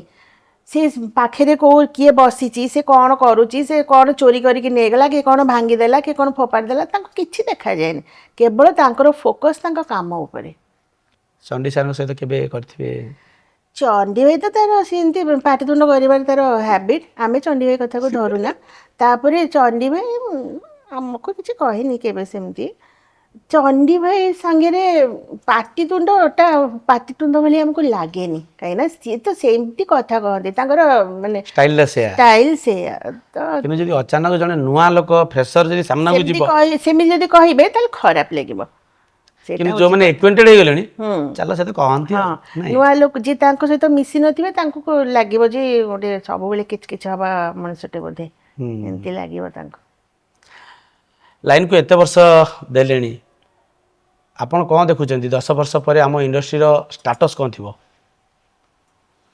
10 ବର୍ଷ ପରେ ମୁଁ ତ ଥିବି କି ନାହିଁ ମୁଁ ନିଜେ ଜାଣିନି, କିନ୍ତୁ ଭଲ ହବାଟା ଉଚିତ। ମୁଁ ଚାହେଁ, ମୁଁ ପ୍ରେ ବି କରୁଛି ଭଲ ହେଇଯାଉ ବୋଲିକି, କାହିଁକିନା ମୋତେ ଧୀରେ ଧୀରେ ଏଇ ଯେଉଁ ଜିନିଷ ଘଟୁଛି ସେଟା କ'ଣ ଅଡ଼ିଏନ୍ସ ଜାଣିବା ବି ଉଚିତ ନୁହଁ। ଯାହାଟା ଘଟୁଛି, ଆମେ ସୁଟିଂ କରୁଥିଲୁ 60 ଦିନ, 70 ଦିନ, 80 ଦିନ, 100 ଦିନ ସୁଟିଂ ଗୋଟେ ମୁଭି, ବର୍ତ୍ତମାନ ସେଟା କେତେ କମି କମି ଆସିଲାଣି ତମେ ନିଜେ 5 ଦିନକୁ ଜାଣିଛ। ପଳେଇ। ତ ସେମିତି ହେଲେ ତ ମୁଁ ଯଦି ଗୋଟେ ଘଣ୍ଟାରେ ଏନେ ବିରିୟାନୀ ବନେଇବି ସେଟା ଟେଷ୍ଟି ହେବ ନା ମୁଁ 10 ମିନିଟରେ ବିରିୟାନୀ ବନେଇବି ଟେଷ୍ଟି ହେବ? ତମେ ଘଣ୍ଟାରେ ନିଜେ ଯାହାହେଲେ ଟାଇମ୍। ବାସ୍, ଯୋଉଟା ପାଇଁ ଯେତିକି ସମୟ ଦରକାର ଆମେ ସେଟାକୁ, ଯଦି ସେତିକି ସମୟ ନାହିଁ, ଘଣ୍ଟେଟା ମୁଁ 45 ମିନିଟ୍ କରିଦେବି ସିନା, 5 ମିନିଟ୍ କରିଦେବି, କେମିତି ହେବ ସମ୍ଭବ ଏଇଟା? ଏବେ ଯେମିତି ଟିକେ ଟିକେ ସୁଧୁରି ସୁଧୁରି ଆସିଲାଣି, ମେ ବି 10 ବର୍ଷ ପରେ ସୁଧୁରି ଯାଇଥିବ ବୋଲି। ନାଇଁ ନାଇଁ, ଆମର ଫିଲ୍ମ ଫିଲ୍ଡଟା ସୁଧୁରିଯିବ, ସୁଧୁରି ଯାଇଛି ଜାଣ, କାହିଁକିନା ଏବେ ବି ବହୁତ ଭଲ ଭଲ, ଶୁଣ ସବୁ ଜିନିଷର ଅପ୍ ଡାଉନ୍ ଅଛି। କେତେବେଳେ ବହୁତ ଭଲ ଥିଲା ଆମ ସମୟରେ, ମୁଁ ତ କହୁଛି ଆମ ସମୟରେ ବହୁତ ଭଲ ଥିଲା, ହଁ। ତାପରେ ଟିକେ ଡାଉନ୍ ହେଲା, କିନ୍ତୁ ଏବେ ପୁଣି ଥରେ ଉପରକୁ ଉଠିଛନ୍ତି ଏବେ ସମସ୍ତେ। ଉଠୁଛି ଧୀରେ ଧୀରେ। ହଁ, କେତେ ଭଲ ଭଲ ମୁଭି ହେଇଛି, ନ୍ୟାସନାଲ ଇଣ୍ଟରନ୍ୟାସନାଲ ଲେଭେଲର ଲୋକମାନେ ଜାଣିଗଲେଣି ଯେ ଓଡ଼ିଆ ମୁଭି କ'ଣ ଏଇଭଳି ହେଇପାରୁଛି। ଆପଣ ହିରୋଇନ୍ ହେଇକି ଆସିଥିଲେ, ଆଉ ବହୁତ ଜଲ୍ଦି ମା ଚରିତ୍ର କଲେ, କାରଣ କ'ଣ? ଏମିତି ନୁହଁ କି ଅନ୍ୟମାନେ ଟିକେ ଆଗେଇ ଗଲେ ଆପଣ ଟିକେ ପଛେଇ ଗଲେ? ପ୍ରଥମ କଥା ହେଲା, ମୁଁ ତ ହିରୋଇନ୍ ହେବାକୁ ଆସି ହିଁ ନଥିଲି, ମୁଁ ଆର୍ଟିଷ୍ଟ ହେବାକୁ ଆସିଥିଲି। ତେଣୁ କରିକି ଆର୍ଟିଷ୍ଟ ଯିଏ ହେଇଥିବ ସେ କେତେବେଳେ ମାଆ ହେବ, କେତେବେଳେ ଭଉଣୀ ହେବ, କେତେବେଳେ ଭାଉଜ ହେବ, କେତେବେଳେ ମାଇଁ ହେବ, କେତେବେଳେ ଖୁଡ଼ି ହେବ, ଯାହା ବି ଚରିତ୍ର ମିଳିବ ତାକୁ ସେ କାମ କରିବ। କାହିଁକିନା ସବୁ ଚରିତ୍ରରେ ତୁମକୁ ଡିଫରେଣ୍ଟ ଟାଇପ୍ର ଗୋଟେ ଫିଲ୍ ମିଳିବ, ଇମୋସନ୍ ମିଳିବ, ଆଉ ଡିଫରେଣ୍ଟ କ'ଣ ଗୋଟେ ଫିଲ୍ଡ ରହିବ ତୁମକୁ ଶିଖିବା ପାଇଁକି। ତ ସେଥିପାଇଁ ମୁଁ କେବେ ଭାବିନି ଯେ ମୁଁ ହିରୋଇନ୍ ହେବି, ମୁଁ କାହିଁ ଏସବୁ କ୍ୟାରେକ୍ଟର କରିବି, ସେମିତି ଭାବିନି। ଆଉ ରହିଲା ଆଗ ପଛ କଥା, ମୁଁ ଏବେ ବି ଚାହୁଁଛି ସମସ୍ତେ ଆଗକୁ ବଢ଼ିଯାଆନ୍ତୁ, ମୁଁ ମୋର ଯେଉଁଠି ଅଛି ଠିକ୍ ଅଛି। ଭଗବାନ ମୋତେ ଯେଉଁଠି ରଖିବାକୁ ଚାହିଁଛନ୍ତି ସେଇଠି ରଖିଛନ୍ତି। ମୁଁ ଭାବିନି ଯେ ମୁଁ ଆଗକୁ ପଢ଼ିଯିବି କି ମୋଠୁ କେହି ଆଉ ଆଗକୁ ନ ଯାଆନ୍ତୁ, ମୁଁ ଏଇଟା କେବେ ଚାହେଁନି। ମୋତେ ଭଗବାନ ଯେଉଁଠି ରଖିଛନ୍ତି ମୁଁ ଖୁସିରେ ଅଛି। ତ କିଏ ଆଗକୁ ଗଲା କି କିଏ ପଛକୁ ଗଲା ମୋତେ କିଛି ଫରକ ପଡ଼ୁନି। ମୁନା ଭାଇଙ୍କର ଭଉଣୀ ଚରିତ୍ର ପ୍ରଥମେ କଲେ, ତାପରେ ତାଙ୍କର ନାୟିକା ହିସାବରେ ରହିଲେ, ହଠାତ୍ ମା। ମୋତେ ବହୁତ ସେଇ ସୁଟିଂ ସମୟରେ ବହୁତ ହସ ଲାଗେ। ଆରେ ଭାଇ ଭାଇ ଡାକୁଛି, ସେ ମୋଠୁ ବଡ଼ କିନ୍ତୁ ମୁଁ ତାଙ୍କର ମା। ବହୁତ ସିନ୍ ଅଛି, ଢୋକିରି ଗୋଟେ ଚଟକଣି ବଜାଉଛି, ସବୁ ସିନ୍ ସମୟରେ କ'ଣ କରିବି କେମିତି କରିବି ବୋଲି ଗୋଟେ ଟେନସନ୍ ବି ହୁଏ। ସେ କିନ୍ତୁ ବହୁତ କୋପ କରନ୍ତି, ବହୁତ ହିଁ ଭଲ ଗୋଟେ, ମାନେ କ'ଣ ଏକଦମ କେଉଁ ଆର୍ଟିଷ୍ଟ ଗୋଟେ ତାଙ୍କ ଭଳିଆ ଯଦି ମିଳିବ, ଗୋଟେ କିଛି ଶିଖିନଥିବା ଜାଣିନଥିବା ପିଲା ବି ସେ ଭଲ କାମ କରିବା ଷ୍ଟାର୍ଟ କରିବ। ସେଇଟା କେଉଁ ଫିଲ୍ମ ଥିଲା ଯେତେବେଳେ ତାଙ୍କ ମା ଚରିତ୍ର ପ୍ରଥମେ ଅଫର୍ ଆସିଥିଲା? ପହିଲି ରଜ। ତାପରେ ସେ ଯେତେବେଳେ ଫାଷ୍ଟ ଯାଇକି ଶୁଣେଇଥିବେ କାହାଣୀଟା ଆପଣଙ୍କୁ ପ୍ରଥମେ ଅଖରା ତ ଲାଗି? ହସିଲା ସେ ନିଜେ ଆଗ, କେମିତି କହିବି ବୋଲି ବାପାଙ୍କୁ। ତାପରେ ମୋତେ ତ କହିଲା, ମୁଁ ହେଁ ମୁଁ ମୁନା ଭାଇର ମୁଁ ମା ହେବି। ତାପରେ ସିଏ ବ୍ରେନ୍ ୱାଶ୍ କରିଦେଲା ସାଙ୍ଗେ ସାଙ୍ଗେ। ସେ ଆଉ କାହିଁକି ନା ମୁଁ ବ୍ରେନ୍ ତ ୱାଶ୍ କରି, ତାଙ୍କର ପ୍ରଥମ ଫିଲ୍ମ ନା, ହଁ ସେ ଗୋଟେ ବିଗ୍ ମାନେ କାଷ୍ଟିଂ ଧରିକି ଓହ୍ଲେଇବା ପାଇଁ ଚାହିଁଥିଲେ। ତାପରେ ମୋର ଏମିତି କେବେ ନଥିଲା ନା ମୁଁ ଏଇଟା କରିବିନି ସେଇଟା କରିବିନି ବୋଲି। ଚରିତ୍ରକୁ ଦେଖିଲି, ସେ ଯାହା ଯାହା ସିନ୍ ଥିଲା ସେ ମୁଭିରେ, ଓଫ୍ ଏକ୍ସେଲେଣ୍ଟ, ଲୋକ ଥରେ ଦେଖିବ ମାନେ ଭୁଲି ପାରିବନି। ତ ସେଇସବୁ ସିନ୍ ଯେତେବେଳେ ମୋତେ ସେ ଶୁଣେଇଲା ନା, ମୁଁ ସେଇଥିରେ ହିଁ ମୁଁ ରାଜି ହେଇଗଲି। ମୁଁ କହିଲି ଆଚ୍ଛା ଠିକ୍ ଅଛି ମୁଁ କରିବି ବୋଲି। ବହୁତ ଭଲ ଭଲ ସିନ୍ ଥିଲା। ଆପଣ ବଢ଼ିଆ ବଢ଼ିଆ ଫିଲ୍ମ ସବୁ କରିଛନ୍ତି, ହଠାତ୍ ସିରିଏଲକୁ କାହିଁ ଆସିଲେ? କ'ଣ ଫିଲ୍ମ କମିଗଲା? ନା ନା, ଆକ୍ଚୁଆଲି ଯେତେବେଳେ ଦୂରଦର୍ଶନର ସିରିଏଲ୍ ଆରମ୍ଭ ହେଲା, ସିରିଏଲ୍ ଫାଷ୍ଟ ତ ହେଲା ଦୂରଦର୍ଶନର, ସେତେବେଳେ ପ୍ରାଇଭେଟ୍ ଚ୍ୟାନେଲ୍ ହିଁ ନଥିଲା। ତ ଫାର୍ଷ୍ଟ ଯେତେବେଳେ ଦୂରଦର୍ଶନ ସିରିଏଲ୍ ଆରମ୍ଭ ହେଲା ସେତେବେଳେ ଖାଲି ମୁଁ ନୁହେଁ ସବୁ ମୁଭି କରୁଥିବା ଲୋକମାନେ ହିଁ ସିରିଏଲ୍ରେ କାମ କଲେ କାହିଁକିନା ସେତେବେଳେ ଆର୍ଟିଷ୍ଟ ବହୁତ କମ୍ ଥିଲେ। ଏବେ ସିନା ଏତେ ଆର୍ଟିଷ୍ଟ ଏତେ ଗୁଡ଼ିଏ ଚ୍ୟାନେଲ୍ ପ୍ରତ୍ୟେକ ଚ୍ୟାନେଲ୍ରେ 5ଟା 6ଟା ସିରିଏଲ୍ ତ ଗୁଡ଼େ ଆର୍ଟିଷ୍ଟ ବାହାରିଲେଣି ଗୁଡ଼େ ରିଆଲିଟି ଶୋ ହେଉଛି ତା ଭିତରୁ ନୂଆ ନୂଆ ଆର୍ଟିଷ୍ଟମାନଙ୍କୁ ପାଇଯାଉଛନ୍ତି କିନ୍ତୁ ସେତେବେଳେ ଆର୍ଟିଷ୍ଟ ତିଆରି କରିବାର ଫିଲ୍ଡ ହିଁ ନଥିଲା। ଚୋରାବାଲି ବୋଧେ ଆପଣଙ୍କର ପ୍ରଥମ ସିରିଏଲ? ନା ଦୂରଦର୍ଶନର ଆକ୍ଚୁଆଲି ପ୍ରଥମ ସିରିଏଲ୍ ହେଉଛି ପଥର ପଡ଼ିଲେ ସହି। ପଥର ପଡ଼ିଲେ ସହି। ମୋର ପଥର ସହିତ ଦୁଇଟା କନେକ୍ସନ୍ ଦେଖ। ପଥର ଖସି ଫାର୍ଷ୍ଟ ସିରିଏଲ୍ ହେଉଛି ପଥର ପଡ଼ିଲେ ସହି, ଫାର୍ଷ୍ଟ ମୁଭି ହେଉଛି ପଥର ଖସୁଛି ବଡ଼ ଦେଉଳକୁ। ସେଇଟା କହନ୍ତି ମୁନା ଭାଇଙ୍କର ବି ପ୍ରଥମ ଫିଲ୍ମ କିନ୍ତୁ ହଁ। ଶ୍ରଦ୍ଧାଞ୍ଜଳିଟା ବୋଧେ Actually। ନାଇଁ କି? ପ୍ରଥମ ସୁଟିଂ ହେଉଛି ଶ୍ରଦ୍ଧାଞ୍ଜଳି ଶ୍ରଦ୍ଧାଞ୍ଜଳି ତାଙ୍କର କିନ୍ତୁ ରିଲିଜ ହେଲା ପଥର ଖସୁଛି ବଡ଼। ଚୋରାବାଲି ବିଷୟରେ ଟିକେ କୁହନ୍ତୁ। ସେତେବେଳେ ଭାରି ଚୋରାବାଲି ଏତେ ହାଇଲାଇଟ୍ ହେଇଯାଇଛି ଯେ ସମସ୍ତଙ୍କୁ ଲାଗେ ଚୋରାବାଲି ପ୍ରଥମ ସିରିଏଲ୍ ବୋଲିକି ଏବେ ପର୍ଯ୍ୟନ୍ତ ବି ଲୋକ ଦେଖୁଛନ୍ତି। ସେଇଟା ସିରିଏଲ୍ ସିନା କିନ୍ତୁ ସେଇଟା ପୁରା ମୁଭି ଭଳିଆ କାମ ହେଇଥିଲା। ସୁଟିଂ ମୁଭିର ଯେମିତି ହୁଏ ସେଇଭଳି ହେଇଥିଲା। ଗୋଟେ ସିରିଏଲ୍ଟା ସେଇଟା ଡେଲି ଡବିଂ ହେଉଥିଲା ଆମେ ଡବିଂ କରିବାକୁ ଯାଉଥିଲୁ ଡବିଂ ଯେମିତି ମୁଭିରେ ହୁଏ ସେମିତି ସିରିଏଲ୍ର ସିନ୍ ବି ଡବିଂ ହେଇକି ତାପରେ ମିକ୍ସିଂ ହେଇକି ବାଜୁଥିଲା ପୁରା ମୁଭିର କାମ। ପଡକାଷ୍ଟ କରିବି ବୋଲି ତ ମୁଁ ଜାଣିନଥିଲି କିନ୍ତୁ ବାପା ଏ ମାସେ ତଳେ ମୁଁ ଚୋରାବାଲି ଦେଖୁଥିଲି 2ଟା ଏପିସୋଡ ଏବେ ୟୁଟ୍ୟୁବରେ ଅଛି ଆଭେଲେବୁଲ ଅଛି ତ ମୁଁ ସ୍କ୍ରୋଲ କରିକି ଖୋଜିକି ପୁରୁଣା ଜିନିଷ ଦେଖୁଥିଲି। ତା ଦେହରେ ସେତେବେଳେ ବି 3ଟା ନା 4ଟା ଗୀତ ଥିଲା ହଁ ସେତେବେଳେ ବି ସିରିଏଲ୍ ହେଇକି ବି ବଢ଼ିଆ ବଢ଼ିଆ ସୁନ୍ଦର ସୁନ୍ଦର ତା ଗୀତ। ପ୍ରୋଡ୍ୟୁସର କିଏ ବିନି ଅପା? ନା ନା ମହମ୍ମଦ ମହସିନ ଥିଲେ Producer। Producer and Director director ଥିଲେ। ଦୁଇଟା ଯାକ। ହର ସାର୍ଙ୍କର ଯେତେବେଳେ କ୍ୟାନ୍ସର ଜଣାପଡ଼ିଲା ସେ ପିରିୟଡ଼ଟା ଆପଣଙ୍କର ଆପଣଙ୍କ ପରିବାର ପ୍ରତି କେତେ କଷ୍ଟଦାୟକ ଥିଲା? ସେଇଟା ତ ଗୋଟେ ମାନେ ଆମ ପାଇଁକି ଯେମିତି ଗୋଟେ ଆକ୍ଚୁଆଲି ଯେଉଁ ତମେ ପଚାରିଥିଲ ନା ସିନେମା ପାଇଁକି ସଂଘର୍ଷ ମୋତେ କ'ଣ କରିବାକୁ ପଡ଼ିଛି ସିନେମା ପାଇଁ ତ କରିନି କିନ୍ତୁ ମୋ ପରିବାର ପାଇଁକି ସଂଘର୍ଷ କରିଛି।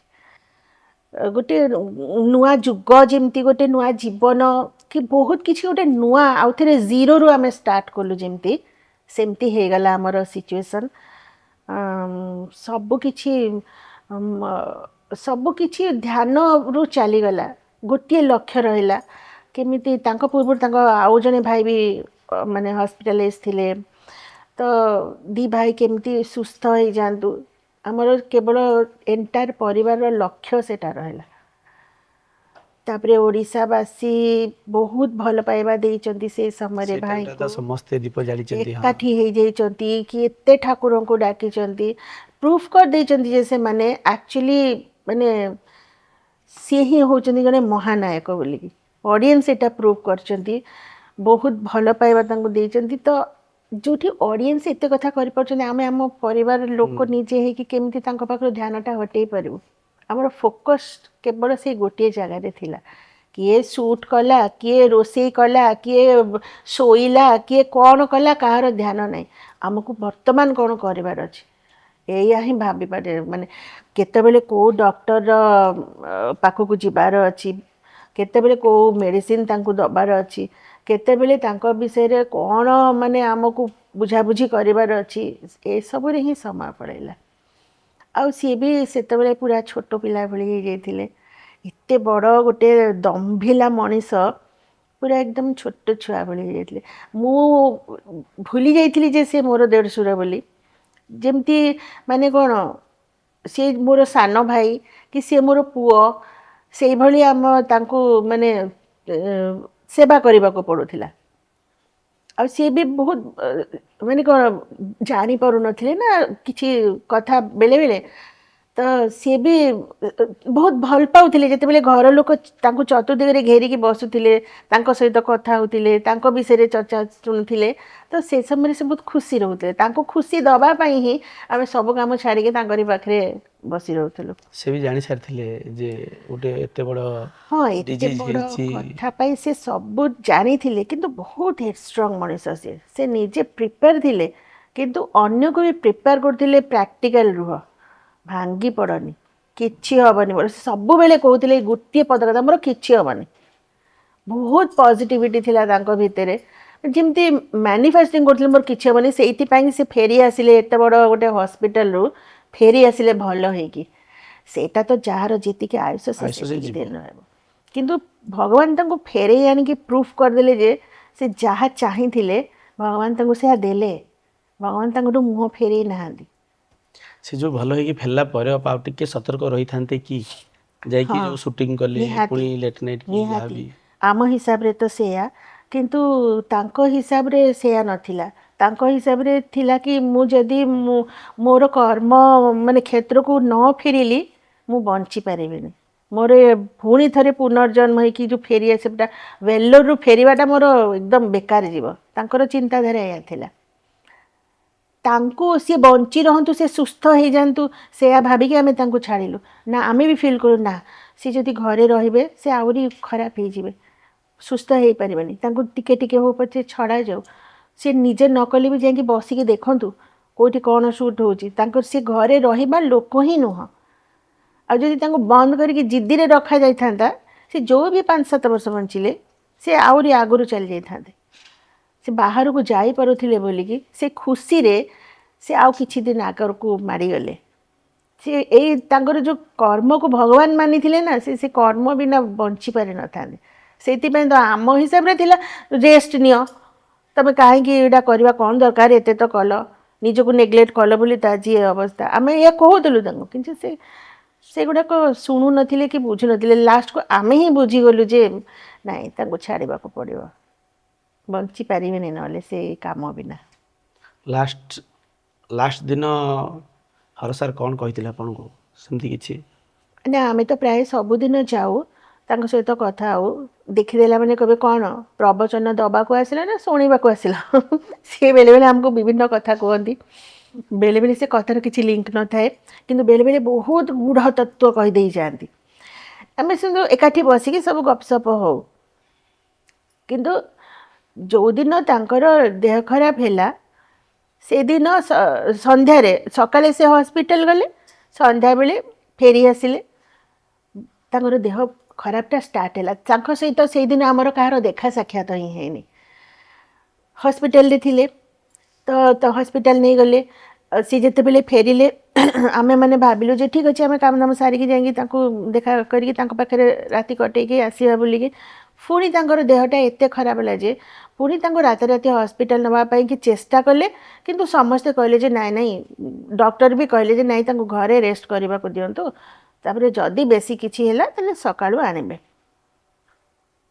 ଯେତେବେଳେ ରାତିରେ ଏମିତି ଦେହ ଖରାପ ଚାଲିଲା ସେ ଆଉ କାହାକୁ ଇନଫର୍ମ କଲେନି ଘର ଲୋକ, ସକାଳ ହେଲେ ଜଣେଇବେ ବୋଲିକି। ସକାଳେ ଯେତେବେଳେ କଲ୍ କଲେ ଦେବୁ ସାଙ୍ଗେ ସାଙ୍ଗେ ତାଙ୍କ ଭାଇ ଦୌଡ଼ିକି ଗଲେ ଭାଇକୁ କଥା ବୁଝିବା ପାଇଁ, କ'ଣ ହେଲା ଡକ୍ଟର ପାଖକୁ ଯିବା କି କ'ଣ ବୁଝିବା ପାଇଁ। ଆମେମାନେ ଗୋଟେ ନର୍ମାଲ, ମୁଁ ତ ନର୍ମାଲ ଥିଲି, ହଁ ମୋ ଭାଇ ତ ଟ୍ରିଟମେଣ୍ଟ ପାଇଁକି ଯିବେ ଆଉ ଡକ୍ଟର ତ ଦେଖେଇକି ଆସିବେ, ଏତେ ବ୍ୟସ୍ତ ଇଏ କାହିଁକି ହେଉଛନ୍ତି। ସିଏ ଯେ ଚାଲିଯିବେ ମୋ ମୁଣ୍ଡରେ ଏଇଟା ନାହିଁ ନା, ମୁଁ କେବେ ଭାବିବି ନାହିଁ ସ୍ୱପ୍ନରେ ଯେ ସେ ରହିବେନି ବୋଲି। ଇଏ ଗଲେ, ମୁଁ ମୋର ୱାସିଂ ମେସିନରେ ସେଦିନ ଲୁଗାପଟା ପକେଇକି ସଫା କରି ବୋଲିକି ସବୁ କାମ ଘରର ଚାଲିଛି। ହଠାତ୍ ଫୋନ୍ କଲେ ଯେ ତମେ ଟିକେ ବଡ଼ ଭାଉଜଙ୍କ ପାଖକୁ ଯାଅ ଭାରି। ମୁଁ କହିଲି କାହିଁକି? ମୁଁ ମୋର ଘର କାମ ସାରିଦିଏ, ସବୁ କାମ ସାରିଦେଲେ ମୁଁ ତାଙ୍କ ପାଖକୁ ଯିବି। ନା ନା ତୁମେ ଏବିକା ଯାଅ। କିନ୍ତୁ କହିଲେ ନାହିଁ ଯେ ନା, ମୁଁ କହିଲି ଏତେ ଜିଦ୍ଦି କାହିଁ କରୁଛନ୍ତି। ମୁଁ କହିଲି ହଉ ଠିକ୍ ଅଛି, ହଁ ମାରିଦେଲି, କିନ୍ତୁ ମୁଁ ଗଲିନି। ମୁଁ କହିଲି ହେଲେ କହୁଥାନ୍ତୁ ମୋର କାମ ସାରିକି ଯିବି। ଏତିକି କାମ ସାରିଲା ଭିତରେ ମୋର ଆଉ ଜଣେ ଯାହା ଫୋନ୍ କଲେ, ତୁ ଆସୁନୁ, ମୁଁ ଆସି ସାରିଲିଣି ବଡ଼ ବାପାଙ୍କ ପାଖକୁ। ମୁଁ କହିଲି କ'ଣ ଗୋଟେ ସିରିୟସ୍ କଥା ବୁଝି, ହଉ ଠିକ୍ ଅଛି, ଯାହା କାମ ଥିଲା ମୁଁ କରିବାକୁ ଛାଡ଼ି ଦେଇକି ମୁଁ ଆଗ ଗଲି ତାଙ୍କ ପାଖକୁ। ଗଲାବେଳକୁ କେହି କିଛି ଜାଣିନାହାନ୍ତି, କିନ୍ତୁ କ'ଣ ପାଇଁକି ସମସ୍ତେ ଗୋଟେ କେମିତି ଲୁହ ଲୁହ ଆଖି।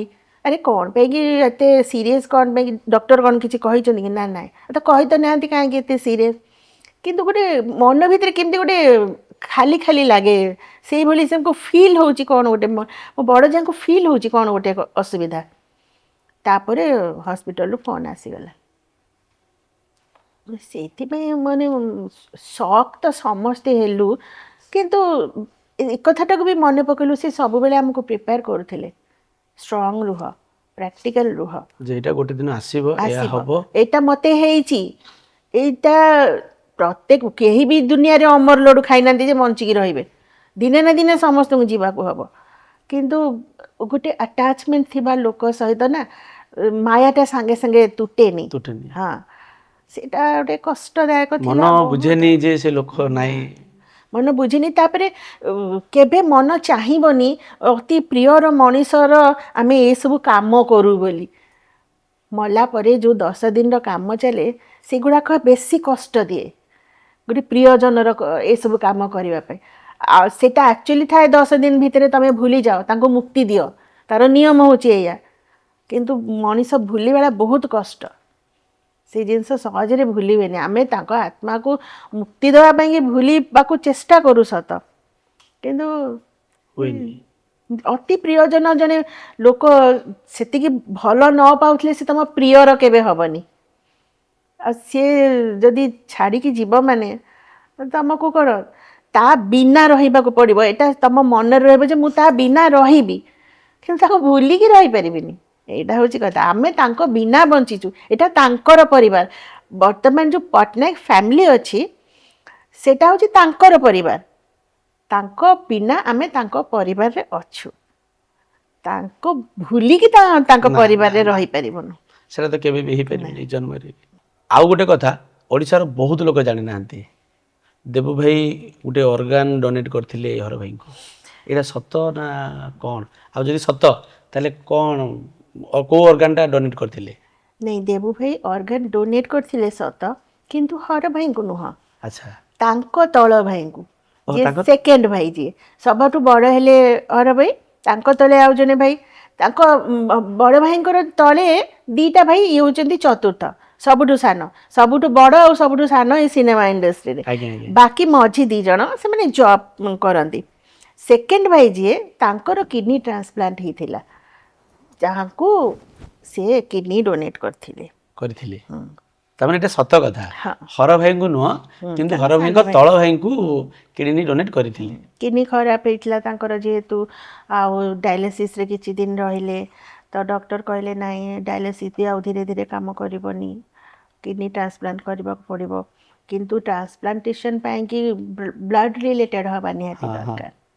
ସେମିତି ଯାହାଠୁ ଆଣି ତାଠୁ କରିହେବନି। ସେତେବେଳେ ଥିଲା, ଅବଶ୍ୟ ଏବେ କ'ଣ ହେଇଥିବ ମୁଁ କହିପାରିବିନି, ସେତେବେଳେ କିନ୍ତୁ ସେଇ ସିଷ୍ଟମ୍ ଥିଲା। ତ ସେଥିପାଇଁ ସେ ଡକ୍ଟର କହିଥିଲେ ଯେ ଯେଉଁ ହସ୍ପିଟାଲରେ ଆମର ହେଉଥିଲା ଯେ ଆମେ ସେମିତି ଇଲିଗାଲ କାମ କରିପାରିବୁନି, କିଣିକି କିଡ଼ନୀ କାହାର ଆଣିକି ଲଗେଇ ପାରିବୁନି, ଯେତେ ପଇସା ଦେଲେ ବି କରିବୁନି। କରିବୁନି। ତ ଆମେ ବି ଚାହୁଁନଥିଲୁ କୌଣସି ଗୋଟେ ଲୋକକୁ ପଇସା ଦେଇକି ତାର କିଡ଼ନୀ ନେଇଆସିବୁ। ଏଇଟା ବି କେତେ ଗୋଟେ ଭାବିଲେ ଯେମିତି ଲାଗୁଛି ଆମ ଦ୍ୱାରା ପାପ ହେଇଯିବ ବୋଲିକି। ଆମେ ବି ସେମିତି କିଛି କରିବାକୁ ଚାହୁଁନଥିଲୁ। ଘର ଲୋକ ସମସ୍ତଙ୍କର ଗୋଟେ ତାଙ୍କର ବହୁତ ଭଲ ବଣ୍ଡିଙ୍ଗ, ତାଙ୍କ ପରିବାରର ସମସ୍ତଙ୍କର, ସବୁ ଭାଇଙ୍କ ଭିତରେ ମାନେ ଜୀବନ ଦିଆ ସମ୍ପର୍କ। ଦେଖିଲେ ଯେ ତାଙ୍କ ଭାଇ ଏମିତି ହେଉଛନ୍ତି, ହଁ ବ୍ୟସ୍ତ ଅଛି, ସମସ୍ତେ କହିଲେ ଆମେ ଦେଇଦେବୁ, ସେଥିରେ କ'ଣ ଅଛି। ସମସ୍ତଙ୍କର ପୁରା ଘର ଲୋକ ସବୁ ମେମ୍ବରଙ୍କର ବ୍ଲଡ଼ ଟେଷ୍ଟ ଚାଲିଲା, ବାରି କରି ପ୍ରତ୍ୟେକ ଦିନ ଜଣଙ୍କର। ସେଥିରେ ଥିଲା ଯେ କିଛି ବି ଗୋଟେ ପ୍ରୋବ୍ଲେମ୍ ଯଦି ବାହାରିବ, ହାଇ ବିପି ହେଉ କି ସୁଗର ହେଉ କି କିଛି ବି ଗୋଟେ ପ୍ରୋବ୍ଲେମ୍ ବାହାରିବ, ତାହେଲେ ସେଇଟା ସେମାନେ ନେବେନି ସେଇ କିଡ଼ନୀକୁ। ଯେତେବେଳେ ଭାଇଙ୍କର କନଫର୍ମ ହେଲା ଯେ କିଡ଼ନୀ ଦେବେ ବୋଲି, ଆପଣଙ୍କୁ ଡର ଲାଗିଲା? ନା, ମୁଁ ତ କହିଥିଲି ଠିକ୍ ଅଛି, ଯଦି ଦରକାର ପଡ଼ିବ ମୁଁ ବି ଦେବି। ମୋତେ ହସ୍ପିଟାଲରେ ଯେଉଁ ସବୁ କନେକ୍ସନ୍ ଜିନିଷ ହସ୍ପିଟାଲର, ଏମିତିକି ଛୁଞ୍ଚିଟେ ଦେଖିଲେ ବି ମୋତେ ଡର ମାଡ଼େ। ସତରେ ମୋତେ ଇଞ୍ଜେକ୍ସନ୍କୁ ବି ମୋତେ ଡର ମାଡ଼େ। କିନ୍ତୁ ଯେତେବେଳେ ନିଜ ଉପରକୁ ଆସେ ନା, ସେତେବେଳେ ସେ ଡରଟା କୁଆଡ଼େ ଗାୟବ ହେଇଯାଏ। ଭାଇଙ୍କର ଯେତେବେଳେ ଏମିତି ହେଲା, ଆଉ ସେତେବେଳେ ମୁଁ ଆଉ ମୋ କଥା କ'ଣ ଭାବିବି, ମୁଁ ଭୁଲିଗଲି ଯେ ମୋତେ କେଉଁ ଜିନିଷକୁ ନେଇକି ଡର ମାଡ଼େ। ମୁଁ ବି କହିଥିଲି ହଁ ଦରକାର ପଡ଼ିଲେ ମୁଁ ବି ଦେବି, କିଛି ସେଥିପାଇଁ ବ୍ୟସ୍ତ ହେବାର ନାହିଁ।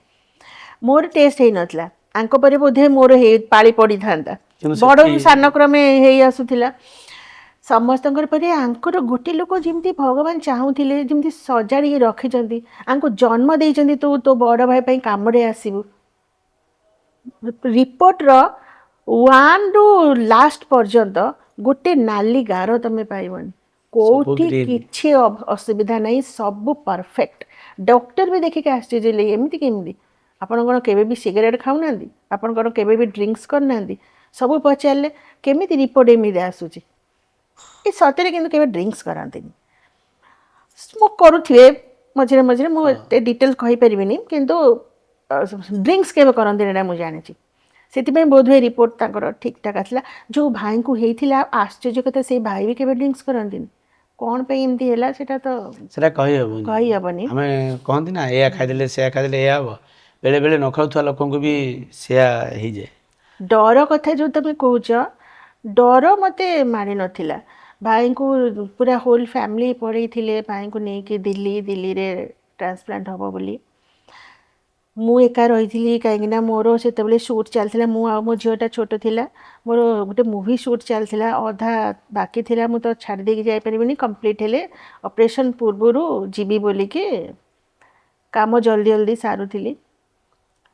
ସୁଟ୍ କାମ ସରିଲା, ମୁଁ ଗୋଟେ ଭାଇ ସହିତ ଗଲୁ, ଆମେ ସାଙ୍ଗ ହେଇକି ଦିଲ୍ଲୀ। ସେଠି ପହଞ୍ଚିଲା ପରେ ମୋତେ ଟିକେ ମାନେ ଡର କ'ଣ ମାରିଲା କି, ମାନେ ମୁଁ ଅନ୍ୟମାନଙ୍କୁ ଦେଖୁଛି ନା, ଏ ପେସେଣ୍ଟ ମାନେ ଏମିତି, ସେ ପେସେଣ୍ଟ ମାନେ ସେମିତି, ସେଇଟା ଗୋଟେ ନର୍ଭସନେସ୍ ଆସିଲା। ତାପରେ ମୁଁ ତାଙ୍କୁ ଦେଖିକି ଯେତେବେଳେ ରୁମ୍କୁ ଗଲି, ସେ ସେତେବେଳକୁ ଅଲରେଡ଼ି କାଲି ଯେହେତୁ ଅପରେସନ୍ ହେବ, 2 ଭାଇ ଆଡ଼ମିଟ୍ ହେଇସାରିଛନ୍ତି ହସ୍ପିଟାଲରେ। ତ ସେମାନଙ୍କୁ ଦେଖିକି ବି ଟିକେ ଠାକୁର କେମିତି ସବୁ ଭଲରେ ଆଖି ପୁରା କରିଦିଅନ୍ତୁ। ଛଳ ହେଇଯାଇଥିବ। ହଁ, ଯେତେବେଳେ ତା ପରଦିନ ସକାଳେ ନେଇଗଲେ ଷ୍ଟ୍ରେଚରରେ ଅପରେସନ୍ ଥିଏଟର ଭିତରକୁ, ସେତେବେଳେ ଯେମିତି ଲାଗିଲା ମୁଁ ଠିଆ ହେଇଛି, ଭୁଇଁ ଚାଲୁଛି, ଯେଉଁ ଗୀତଟା ନାହିଁ, ମେ ଠେରି ରହି ଜମି ଚଲନେ ଲଗା, ମୋତେ ତ ସେମିତି ଲାଗିଲା। ଚତୁର୍ଦିଗ ଖାଲି ଘୁରିଲା, ଯେମିତି ଲାଗିଲା କି ମୁଁ ବେହୋସ ହେଇଯିବି ନା କ'ଣ। ଭାବୁଥାଏ ମୋତେ ଗୋଟେ କିଏ ଧରିକି ନେଇଯାଆନ୍ତେ କି, କେଉଁଠି ଟିକେ ବସେଇ ଦିଅନ୍ତା କି। ସେତେବେଳେ ବଡ଼ ଭାଇ ଆସିଥିଲେ। ତୁ କାହିଁ ବ୍ୟସ୍ତ ହେଉଛୁ, କିଛି ହେବନି, ମୁଁ ପା ଅଛି। ଯାହାର କିଛି ଗୋଟେ ଅସୁବିଧା ହେବାର ଥିବ, ସେଇଟା ମୋ ଉପରକୁ ଆଗ ଆସିବ, ମୁଁ ବଡ଼। ଏମିତି କହିକି ଆମକୁ ଘରକୁ ପଠାଇଦେଲେ, ବାକି ଘର ଲୋକଙ୍କୁ। କିନ୍ତୁ ସିଏ ହସ୍ପିଟାଲର ଲୋକ ଭାବିଲେ ବୋଧେ ତାଙ୍କ ବାପା, ବଡ଼ ଭାଇ ବୋଲି କେହି ବିଶ୍ୱାସ କଲେନି। ସମସ୍ତେ ଭାବିଲେ ବୋଧେ ବାପା, ନହେଲେ କେଉଁ ଭାଇ ଆଜି କାଲି କାହା ପାଇଁ ଏତେ କରୁଛି। ବାପା ହିଁ ପିଲା ପାଇଁକି ବିକଳ ହେବ, ଭାଇ ବିକଳ ହେଇପାରିବନି।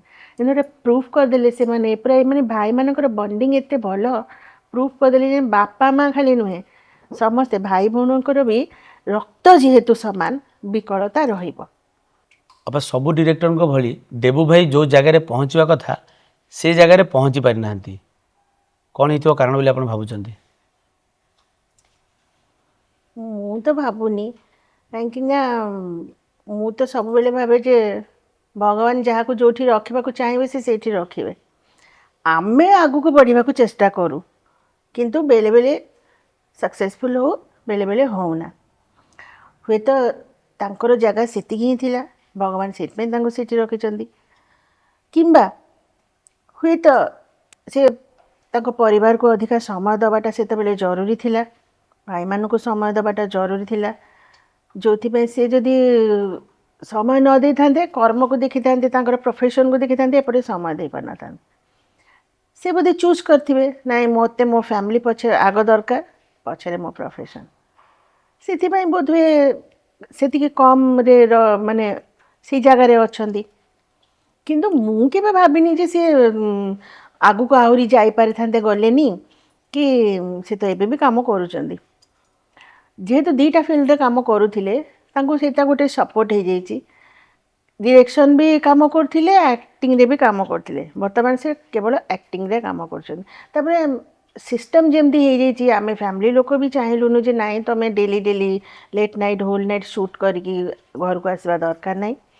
ଆର୍ଟିଷ୍ଟ ହୁଅ, ଆକ୍ଟିଂ କର, ସେ ତୁମକୁ ଡେଲି ହୋଲ୍ ନାଇଟ୍ କାମ କରିବାକୁ ପଡ଼ିବନି, ପ୍ରେସର ରହିବନି, ପ୍ରେସର ରହିବ, ଘର ପାଇଁ ଟାଇମ୍ ବି ଦେଇପାରିବ। ଘର ପାଇଁ ଟାଇମ୍ ଦେଇପାରିବ। ତାପରେ ଅପରେସନ୍ ପରେ ନିଜେ ବି ଟିକେ ରେଷ୍ଟରେ ରହିବା ଦରକାର। ଧୀରେ ଧୀରେ ତାଙ୍କର ବି ବୟସ ବଢ଼ୁଛି, ତାଙ୍କୁ ବି ରେଷ୍ଟ ନେବା ଦରକାର। ତ କାମକୁ କାମ ହେବ, ରେଷ୍ଟକୁ ରେଷ୍ଟ ହେବ। ତମେ, ମୋ କହିବା କଥା କି ତମେ, ଭଗବାନ ତୁମକୁ ଯେତିକି ଦେଇଛନ୍ତି, ଯେଉଁଠି ରଖିଛନ୍ତି, ତମେ ସେଇଠି ସନ୍ତୁଷ୍ଟ ହୁଅ। ନିଜେ ଯଦି ଖୁସିରେ ରହିବ ନା, ଦୁନିଆରେ ଆଉ କିଛି ଜିନିଷ ଦରକାର ହିଁ ନାହିଁ। କିନ୍ତୁ ମୋର ଯେତେ ଜିନିଷ ଥିଲେ ବି ମୁଁ ଯଦି ଆହୁରି ଲୋଭ କରିବି କି ଅସନ୍ତୁଷ୍ଟ ରହିବି, ତ ପୁରା କୁବେର ସମ୍ପତ୍ତି ଗଦେଇଦେଲେ ବି ମୁଁ ଖୁସି ହେଇପାରିବିନି। ତ ତେଣୁକରି ସିଏ ଯେଉଁଠି ଅଛନ୍ତି ମୁଁ ଖୁସି, ଆଉ ସିଏ ନିଜେ ବି ଖୁସି। ଗୋଟେ ଫନି କ୍ୱେଶ୍ଚନ୍ ଅଛି ମୋ ପାଖରେ, ଆପଣଙ୍କୁ କେବେ ଡିରେକ୍ସନ୍ ଦେବାକୁ ଇଚ୍ଛା ହେଇଛି କି? ମୁଁ ଏଇଥିପାଇଁ ପଚାରୁଛି ଯେ ଆପଣଙ୍କ ସରାଉଣ୍ଡିଂରେ ରଥୀ ମହାରଥୀ ସବୁ ଡିରେକ୍ଟର ଥିଲେ। ସେମାନଙ୍କର ଯେଉଁ କାମ, ମୁଁ ଦେଖିକି ସବୁବେଳେ ଭାବେ ଭାଇ ଭଲ ହେଇଛି ମୁଁ ଆର୍ଟିଷ୍ଟ ଭାଇ ମୋତେ ଦିଅ ପଦେ ମୁଁ ଡାଇଲଗ୍ କହିଦେଇ ଘରକୁ ଯାଏ। ତମମାନଙ୍କ ଭଳିଆ ମୁଁ ଦିନ ରାତି ଏଠି କିଏ ଘଷିବ ମୋର, ମୁଁ ପାରିବିନି। ମୋତେ ମୁଁ ଆର୍ଟିଷ୍ଟ ଠିକ୍ ଅଛି, ମୋତେ ସ୍କ୍ରିପ୍ଟ ଦେଇଦିଅ, ମୁଁ ଡାଇଲଗ୍ କହିଦିଏ, ମୁଁ ମୋର କାମ ସାରି ଘରକୁ ଯାଏ।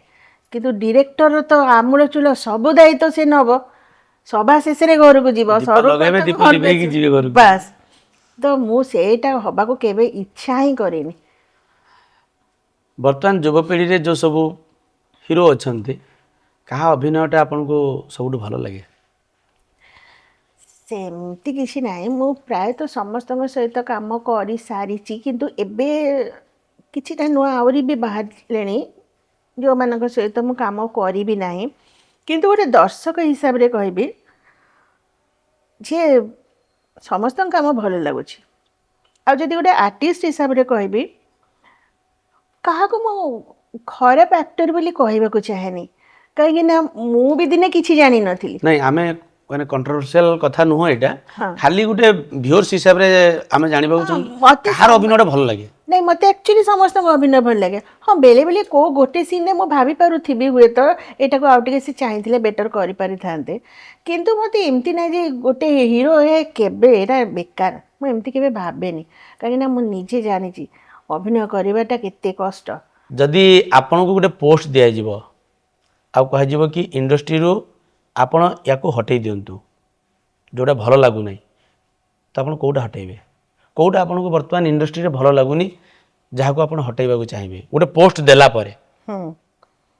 ପୋଷ୍ଟ ଦେଲା ପରେ ମୁଁ ଭଲଗାରିଟି ହଟେଇବାକୁ ଚାହିଁବି, କାହିଁକିନା ଆଗକାଳେ ତମେ ମୁଁ ଆସିବା ପୂର୍ବରୁ ସିନେମା ବି ଦେଖ, ସେତେବେଳେ ଗୋଟେ ପାରିବାରିକ ଷ୍ଟୋରି ଥିଲା। ଠିକ୍ ଅଛି, ପାରିବାରିକ ଷ୍ଟୋରି ଏବେ ଯଦି ଜେନ୍ଜିମାନଙ୍କୁ ନ ଭଲ ଲାଗୁଛି, ଆକ୍ସନ୍ ମୁଭି ବି ହେଇପାରିବ। ଯେକୌଣସି ମୁଭି ତମେ କର, ଗୋଟେ ରିଅଲ୍ ଥିଙ୍ଗକୁ ନେଇକି ମୁଭିଟେ କର, କି ଆକ୍ସନ୍ ମୁଭି କର, କି ଫ୍ୟାମିଲି ଷ୍ଟୋରି କର, ଯାହା ବି କର, ଏମିତି କିଛି ମାନେ ନାହିଁ ଯେ ତା ଦେହରେ ତମେ ଗୋଟେ ନିହାତି ଗୋଟେ ଗୋଟେ ଇଣ୍ଟିମେସି ସିନ୍ ରଖିବ, କି ଅତି କ୍ଲୋଜ୍ ରଖିବ, କି ଭଲଗାରିଟି ରଖିବ, ତାର କିଛି ଆବଶ୍ୟକତା ନାହିଁ, ତା ବିନା ବି ହେଇପାରିବ। ଏବେ କ'ଣ ନିର୍ଦ୍ଦେଶକମାନେ ପ୍ରାୟ ତାକୁ ଇମ୍ପୋର୍ଟାନ୍ସ ଦେଉଛନ୍ତି ବୋଲି କହୁଛନ୍ତି? ନାଇଁ, ମୁଭିରେ ଏବେ ଆଉ ହେଉନି ବେଶୀ ସେଗୁଡ଼ା, ମୁଭିରେ ସେଗୁଡ଼ାକ ଦେଖାଉନାହାନ୍ତି, ସିରିଏଲରେ ଦେଖାଉଛନ୍ତି, ଆଉ ଆମର ଯେଉଁ ହେଉଛି ୱେବ୍ ସିରିଜ୍ ତା ଦେହରେ ଦେଖାଉଛନ୍ତି। ମୋତେ ଥରେ ଥରେ କିନ୍ତୁ ଲାଗେ ମୋବାଇଲରେ ତ ସମସ୍ତେ ସବୁ ସମସ୍ତେ ଜିନିଷ ଦେଖୁଛନ୍ତି। ହଁ ସେଇଟା ତ ଦେଖୁଛନ୍ତି, ସତ। Movie, serial, web web series series, ସବୁ ଦେଖୁଛନ୍ତି। ଆମର ରିଲ୍ସ ଆଉ ମ୍ୟୁଜିକ୍ ଭିଡ଼ିଓ ସବୁ କିଛି ଦେଖୁଛନ୍ତି। ଆମେ ସବୁ କିଛି କରିପାରିବା ୱିଦାଉଟ୍ ଭଲଗାରିଟିରେ, କାହିଁକିନା ଆମେ କରିଥିବା ଜିନିଷଟା ଯେତେବେଳେ ଆମ ବାପା ମା ଦେଖିବେ, ସେମାନଙ୍କର ମୁଣ୍ଡ ଯଦି ନଇଁଯିବ, ତାହେଲେ ଆମକୁ ଖରାପ ଲାଗିବ ନା ନାହିଁ? ଆମେ ସେମିତି କାମ କରିବା ମାନେ କାହିଁକି କରିବା? ଯେଉଁ କାମଟା ମୁଁ କଲି ଯଦି ମୋ ମା ବାପାଙ୍କୁ ମୁଁ ନ ଦେଖେଇ ପାରିଲି, ତାହେଲେ ଧିକ୍ ମୋର ସେ କାମକୁ। ସେଇଟା ତ ଠିକ୍ କଥା ହବା। ହଁ କି ନାହିଁ? ହଁ ନିହାତି। ଯେ ମୋ ଯାହାଙ୍କଠୁ ସୃଷ୍ଟି, ମୁଁ ଯଦି ତାଙ୍କୁ ମୁଁ ଗୋଟେ କାମ କରିଛି ବୋଲି ଗର୍ବରେ ନ ଦେଖେଇ ପାରିଲି, ଧିକ୍ ମୋର ତାର ସେ କିଛି କାମ, ଭ୍ୟାଲୁ ହିଁ ନାହିଁ। କିଛି ଭ୍ୟାଲୁ ନାହିଁ। ତାମାନେ ଏଇଟା ତ କହିଲେ ଆପଣଙ୍କୁ ଯଦି ଗୋଟେ ପୋଷ୍ଟ ଦିଆଯିବ, ଏଜ୍ ଆର୍ଟିଷ୍ଟ ହିସାବରେ କ'ଣ ଆପଣ ହଟେଇ ଦେବାକୁ ଚାହିଁବେ? ଆର୍ଟିଷ୍ଟ ହିସାବରେ ମୁଁ କ'ଣ ହଟେଇବି? କିଛି ହଟେଇ ପାରିବିନି, ବରଂ ଚେଷ୍ଟା କରିବି ସମସ୍ତଙ୍କୁ ରିକ୍ୱେଷ୍ଟ କରିବା ପାଇଁ, ଆଟଲିଷ୍ଟ ସମସ୍ତେ ନିଜର ସ୍ଥାନ ମଜବୁତ କର, କିନ୍ତୁ ପ୍ରଥମରୁ ମଜବୁତ କରିଥିବା ମଣିଷ ଯାହାକୁ ଆମେ ସିନିୟର ବୋଲି କହିକି ରେସ୍ପେକ୍ଟ ଦେଉଛୁ ଆଜି ପର୍ଯ୍ୟନ୍ତ, ତାଙ୍କୁ ଅସମ୍ମାନ କରନି। ଅସମ୍ମାନ କରୁଛନ୍ତି ଭଳିଆ ଲାଗୁଛି ଟିକେ ଟିକେ। ହଁ ହଁ, ମୋତେ ଲାଗେ, ମୋତେ ନ କଲେ ବି ମୋଠୁ ବି ସିନିୟର ଆହୁରି ବହୁତ ଅଛନ୍ତି, ଆହୁରି ବହୁତ ସିରିଏଲରେ ଅଲଗା ଅଲଗା ପ୍ରତ୍ୟେକ ସିରିଏଲରେ ତ ବାପା ମା ଜେଜେମା ଜେଜେବାପା ରହୁଛନ୍ତି ନା, ତ ସେମାନେ ଫିଲ୍ ନ କରନ୍ତୁ ଯେ ଆମର ସମ୍ମାନ ରହିଲାନି ବୋଲିକି। ଏଇ କାମଟା ଯେମିତି ନ କରନ୍ତୁ। ଯଦି ହେଇପାରୁନି ତୁମର ସିଷ୍ଟମ୍ ଅନୁସାରେ, ତାହେଲେ ସିରିଏଲରେ ସେ ଚରିତ୍ର ରଖ ହିଁ ନାହିଁ, କିନ୍ତୁ ସିନିୟରମାନଙ୍କୁ ଡାକିକି ଅପଦସ୍ତ କରନ୍ତୁ ନାହିଁ।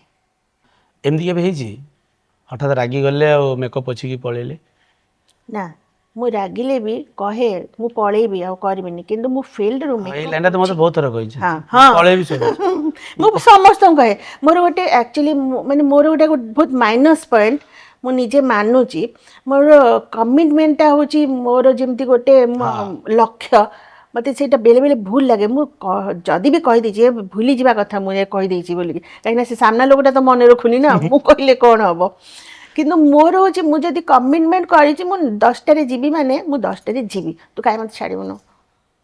ତ ସେଇଟା ମୁଁ ବୁଝେ କିଛି ଗୋଟେ ମାନେ ପ୍ରୋବ୍ଲେମ୍ ହେଲା ଯେଉଁଥିପାଇଁ କାମଟା ସରିପାରିଲାନି, ଠିକ୍ ଅଛି ଆଉ ଘଣ୍ଟେ ଅଧଘଣ୍ଟେ ଟାଇମ୍ ଦେଇକି କାମଟା କେମିତି ସାରି ଦେଇକି ଯିବି ମୁଁ ବୁଝେ।